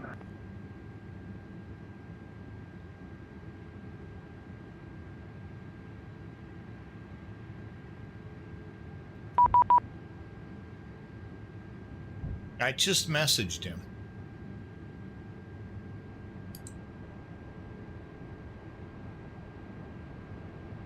I'm way the fuck high. Dang it.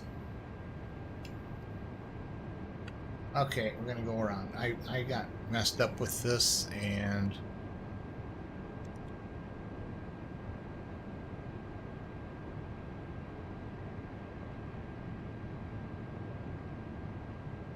122.33. That's what I'm on, right?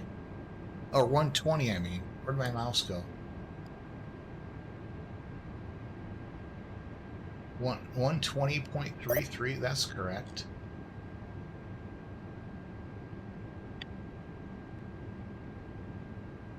Oh, I just lost it now.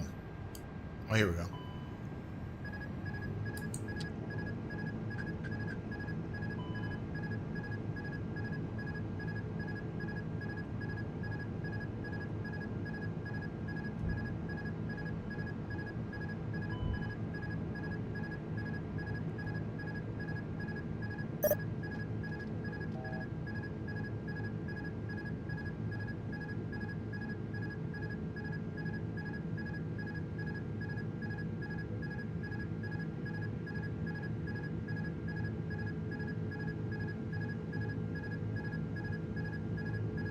Missed approach, just turned around and go back. Missed approach, climb straight ahead, NDB, turn right, climbing to 3,000. Okay, we don't have to go that fast.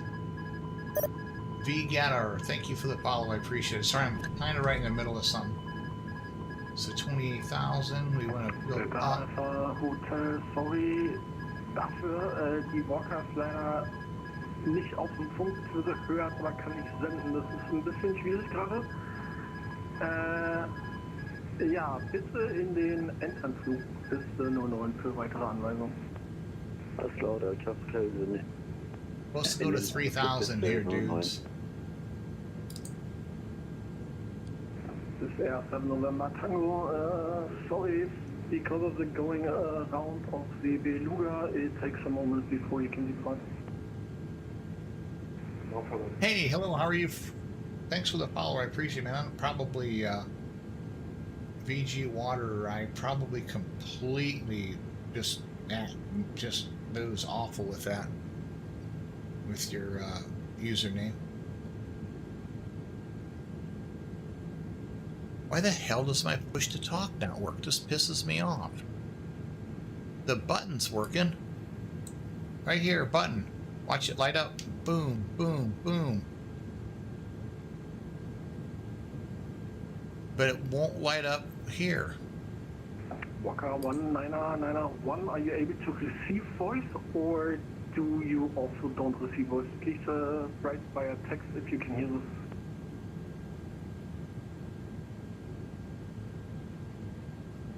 Perfect, thank you.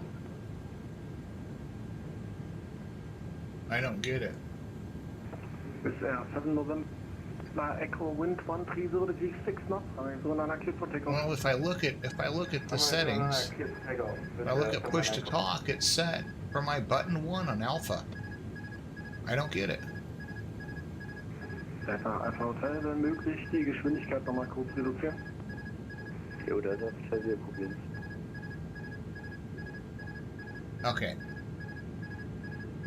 This thing is a freaking beast. Why am I at 9,000 feet? What the hell? Okay, I'm gonna log off of VATSIM. I'm not gonna mess with it anymore. I've got enough happening here. I don't need to mess with that.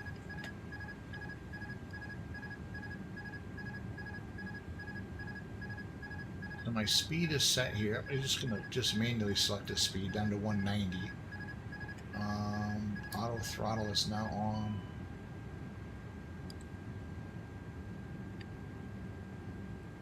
So we're going to turn to heading 270. So we're going to just basically do this whole thing again.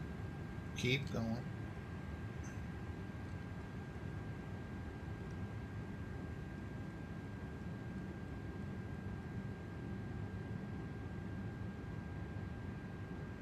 Over MCT.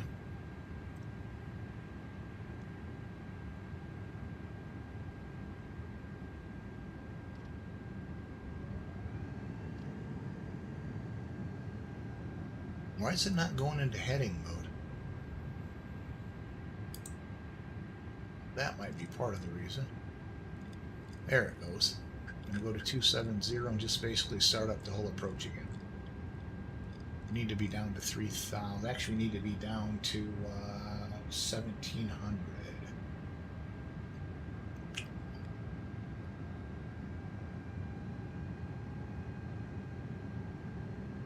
I did. That was the first thing I did when it didn't work, Ron. 100% the first thing.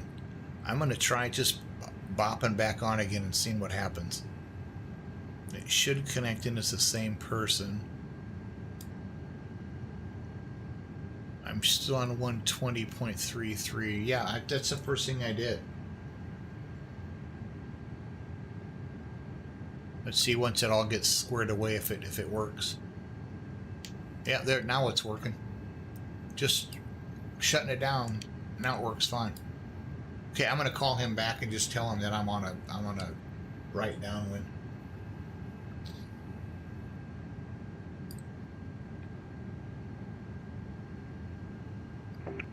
Niner 1, there was some transmission, but just a short one.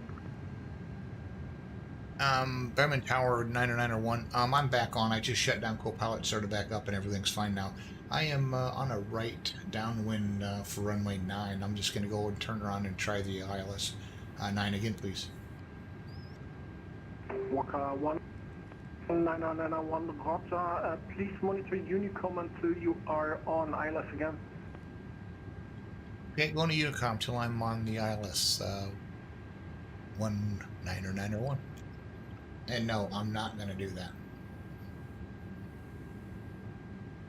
Yeah, I've had, see, how long have I streamed? No, wrong button. I've streamed for 2.5 hours, so that's exactly Alpha Hotel, Wind 130 Grad 4 it's been, Knoten. yeah. Piste 09 frei zum Aufsetzen und Durchstarten, danach wieder in die Rechtsplatzrunde Piste 09. So let's ease this up a little bit. Let's get this down to 1700. Delta Alpha Hotel verstanden, dann Wind 120 Grad I've 4 usually been Knoten, one Piste 09 frei zur to Landung. report to tower like when you're on base or whatever, but whatever. Whatever.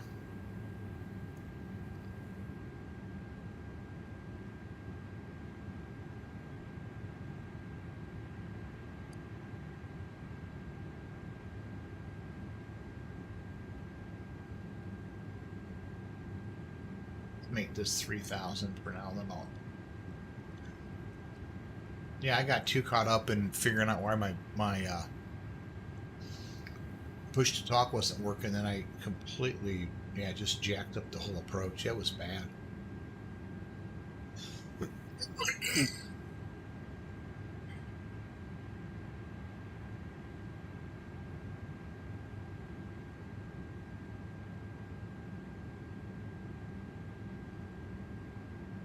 Stop it. Hopefully it stops at 3,000. And that's another thing I would think that I would see like what each one of these buttons is, but it's not showing that. And I don't know what turn. Come on, where is it? I know that's the auto throttle. That's this is approach, I believe. Okay, so we're like right on the glide slope again. So I'll go ahead and just keep going out here for a little while, and I'll start my right turn. And I'm going to slowly start going down to 1700.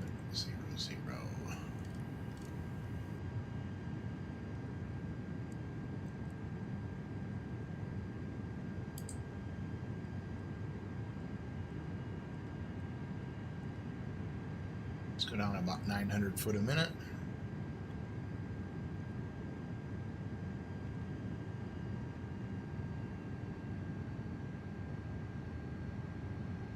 Let's try the FMC again. Perf.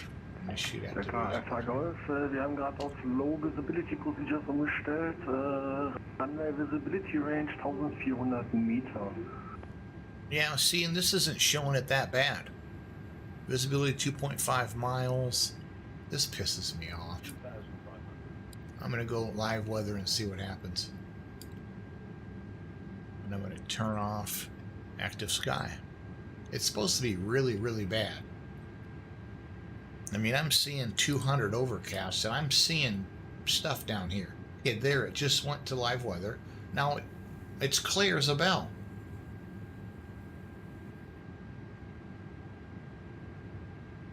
Did the live weather stay on? No. Okay, that's why. God dang it.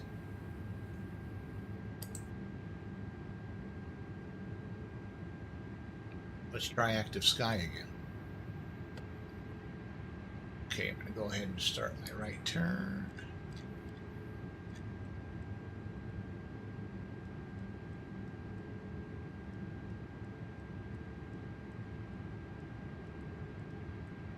Bremen Tower, schönen guten Abend nochmals. Swiss 326 Whiskey at Alpha.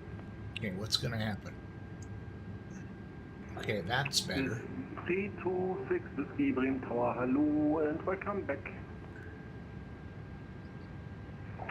Delta Alpha Hotel, willkommen zurück in Bremen. Oh, that's probably why it didn't link.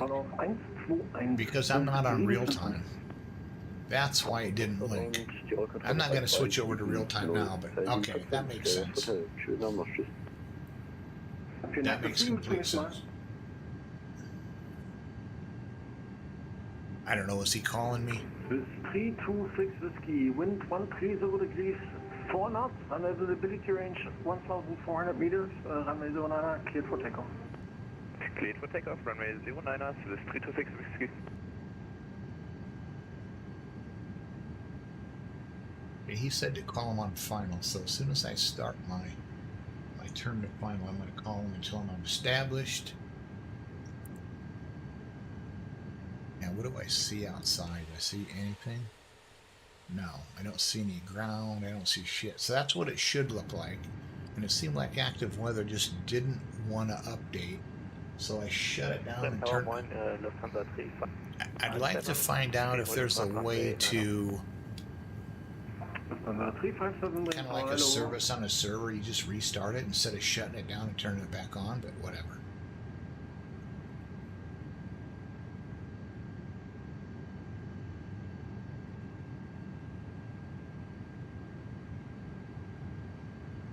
Yeah, hopefully they fix that live weather thing. That's frustrating.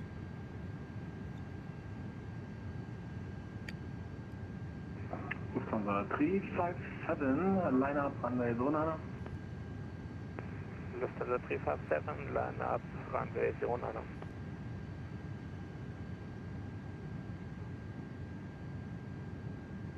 Green target, data, small, thanks for the approaching jet 3, innovation. Smart Boeing 5 Golf, Lima, Bremen Tower, hello, number 3. Number 3.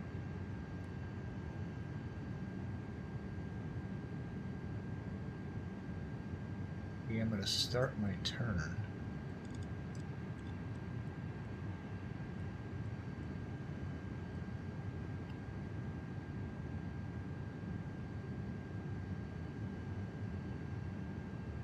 Swiss 326 Whiskey Airborne, passing 1500, schönen Abend noch. Swiss 326 Whiskey, bye bye, schönen Flug. Danke.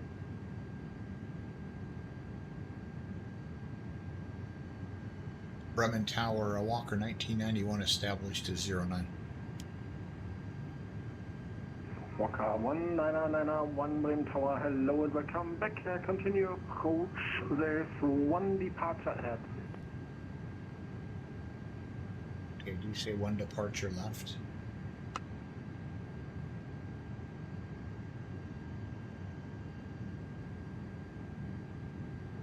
Lufthansa 357, runway visibility range 1,400 meters, wind 130 degrees, 4 knots, runway 09, cleared for takeoff.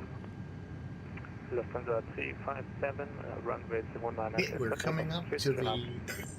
supposed to be at 1700. We're at 1700 right now. At DW05. We're gonna... Okay, here comes the little magenta diagonal. Diamond. I'm gonna go ahead. Smart Boeing 5 Golf, Lima. Slightly above the pipe slip. I'm gonna go ahead and put the gear down, and we are in localizer mode, and we're coming up to ground or glide slope. So, okay, I'm going to go ahead and throw out the gear.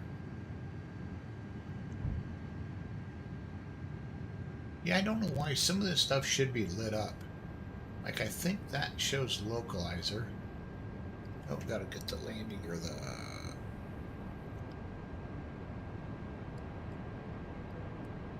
What's that? Auto brake. Landing gear's down. I don't know why it's acting, saying that it's not. This could be a really tricky... I'm gonna keep this baby on... Walker 19991, runway visibility range 1,400 meters, wind 130 degrees 4 knots, runway 09 clear to land, and because of low visibility procedures, vacate at the end of the runway. Clear to land, runway 09, end of the runway, clear the runway. Walker 199. And Walker 19991, after you have vacated, so directly behind the corner, please make a stop there because then you need to go to the Airbus factory on the right side, so please don't continue on Foxtrot. Stopping off the runway 19901. I don't care.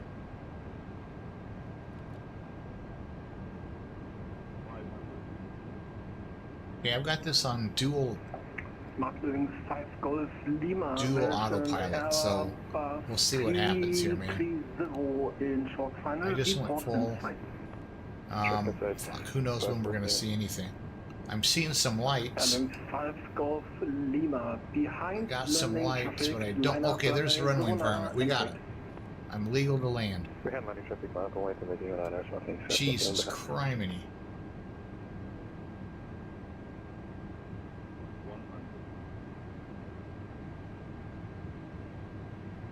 I think there was a plane just over there.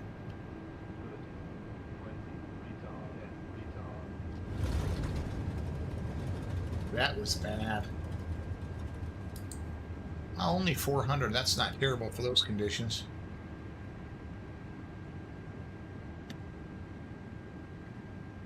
Tower, good evening, Airport 225. Airport 225, Prem Tower, hello. You're number 3 in sequence. Okay, he said something about the Airbus factory is back over here. Okay, I don't know what he said. 124, Prem Tower, hello. Number 2 in sequence. I don't know why it goes to reverse. I'm not in reverse.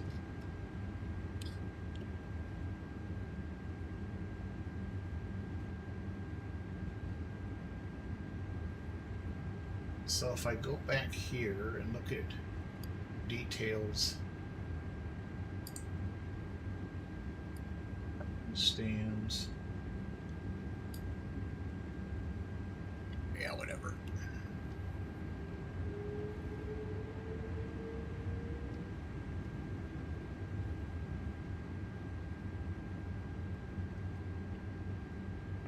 Walker 19991 behind the Cap 2 holding point. Just stop there, hold short Foxtrot 2. Hold short Foxtrot 2, 1991. Okay, there's Foxtrot, sure, okay.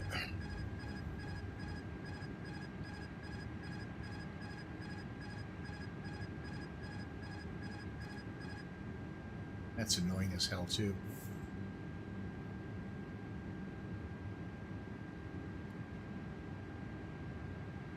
So EPU is turning on.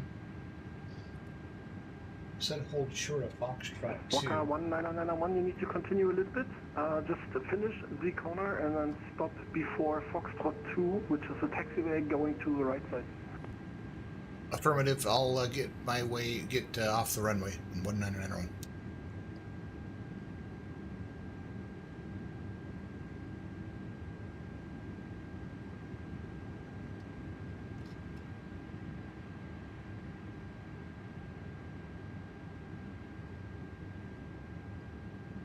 I cheated there though, man. I did not land Walker it. 19991, please contact Bremen ground on 121.755.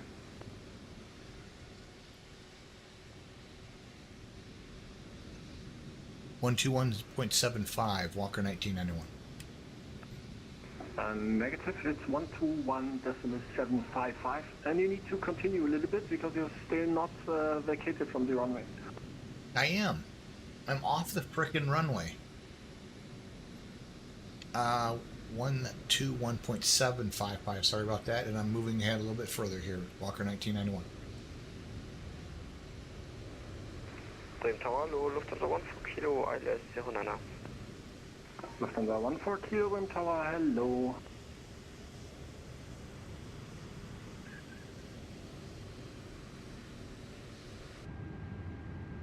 One 121.775.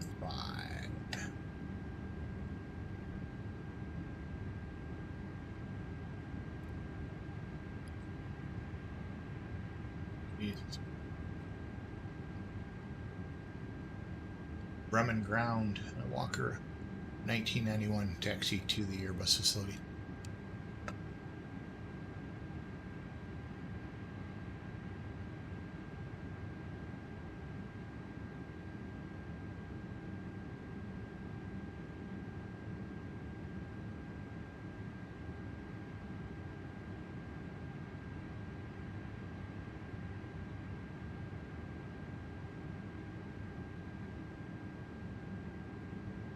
I'm just gonna go fucking.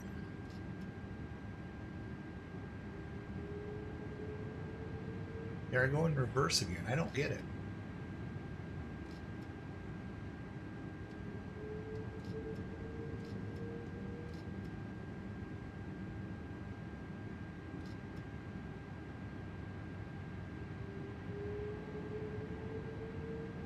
I wonder if SPAD has these.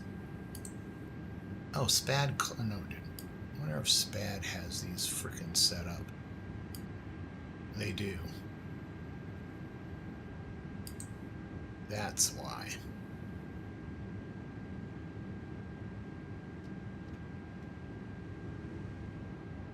It's not going forward.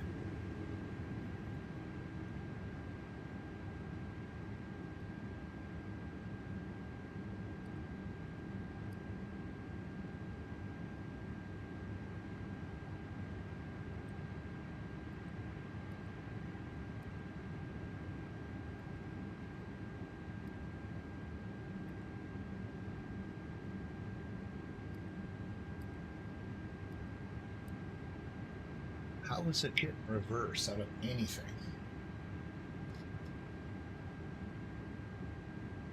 It automatically goes into reverse.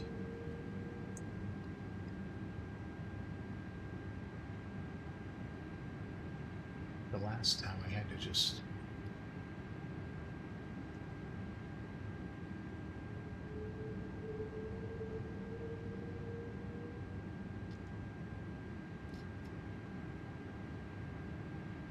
Oh, you bitch.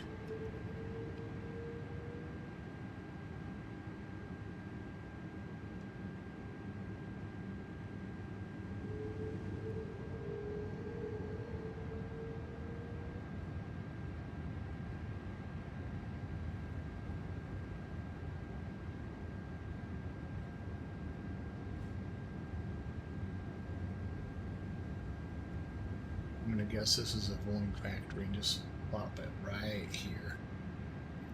Or Boeing, Jesus Christ, the Airbus factory.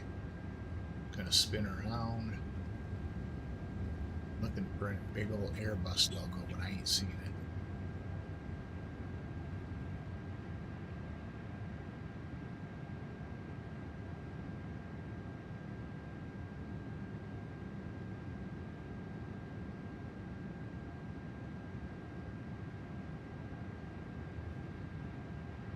Okay, I'm done. Okay, that was it. Holy buckets. Let's go ahead and turn off the engines.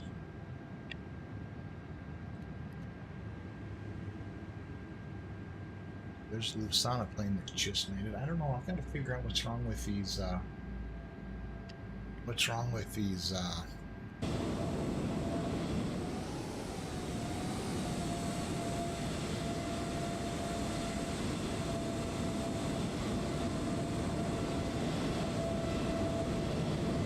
figure out what's wrong with these throttles. Because it just seems like as soon as I land, I don't even go to reverse, and they just, as you can look at it right here, as I give it just a little bit of throttle, I'll go down to nothing. So those are down, which they're supposed to be. If I give it any amount of throttle, they come up. See that? I have not set that like that. And you got, oh, it's not showing reverse though.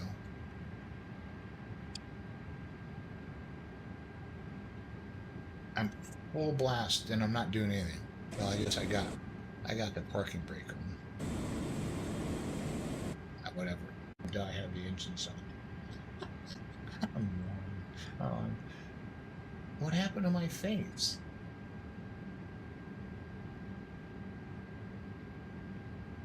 The camera just shut off.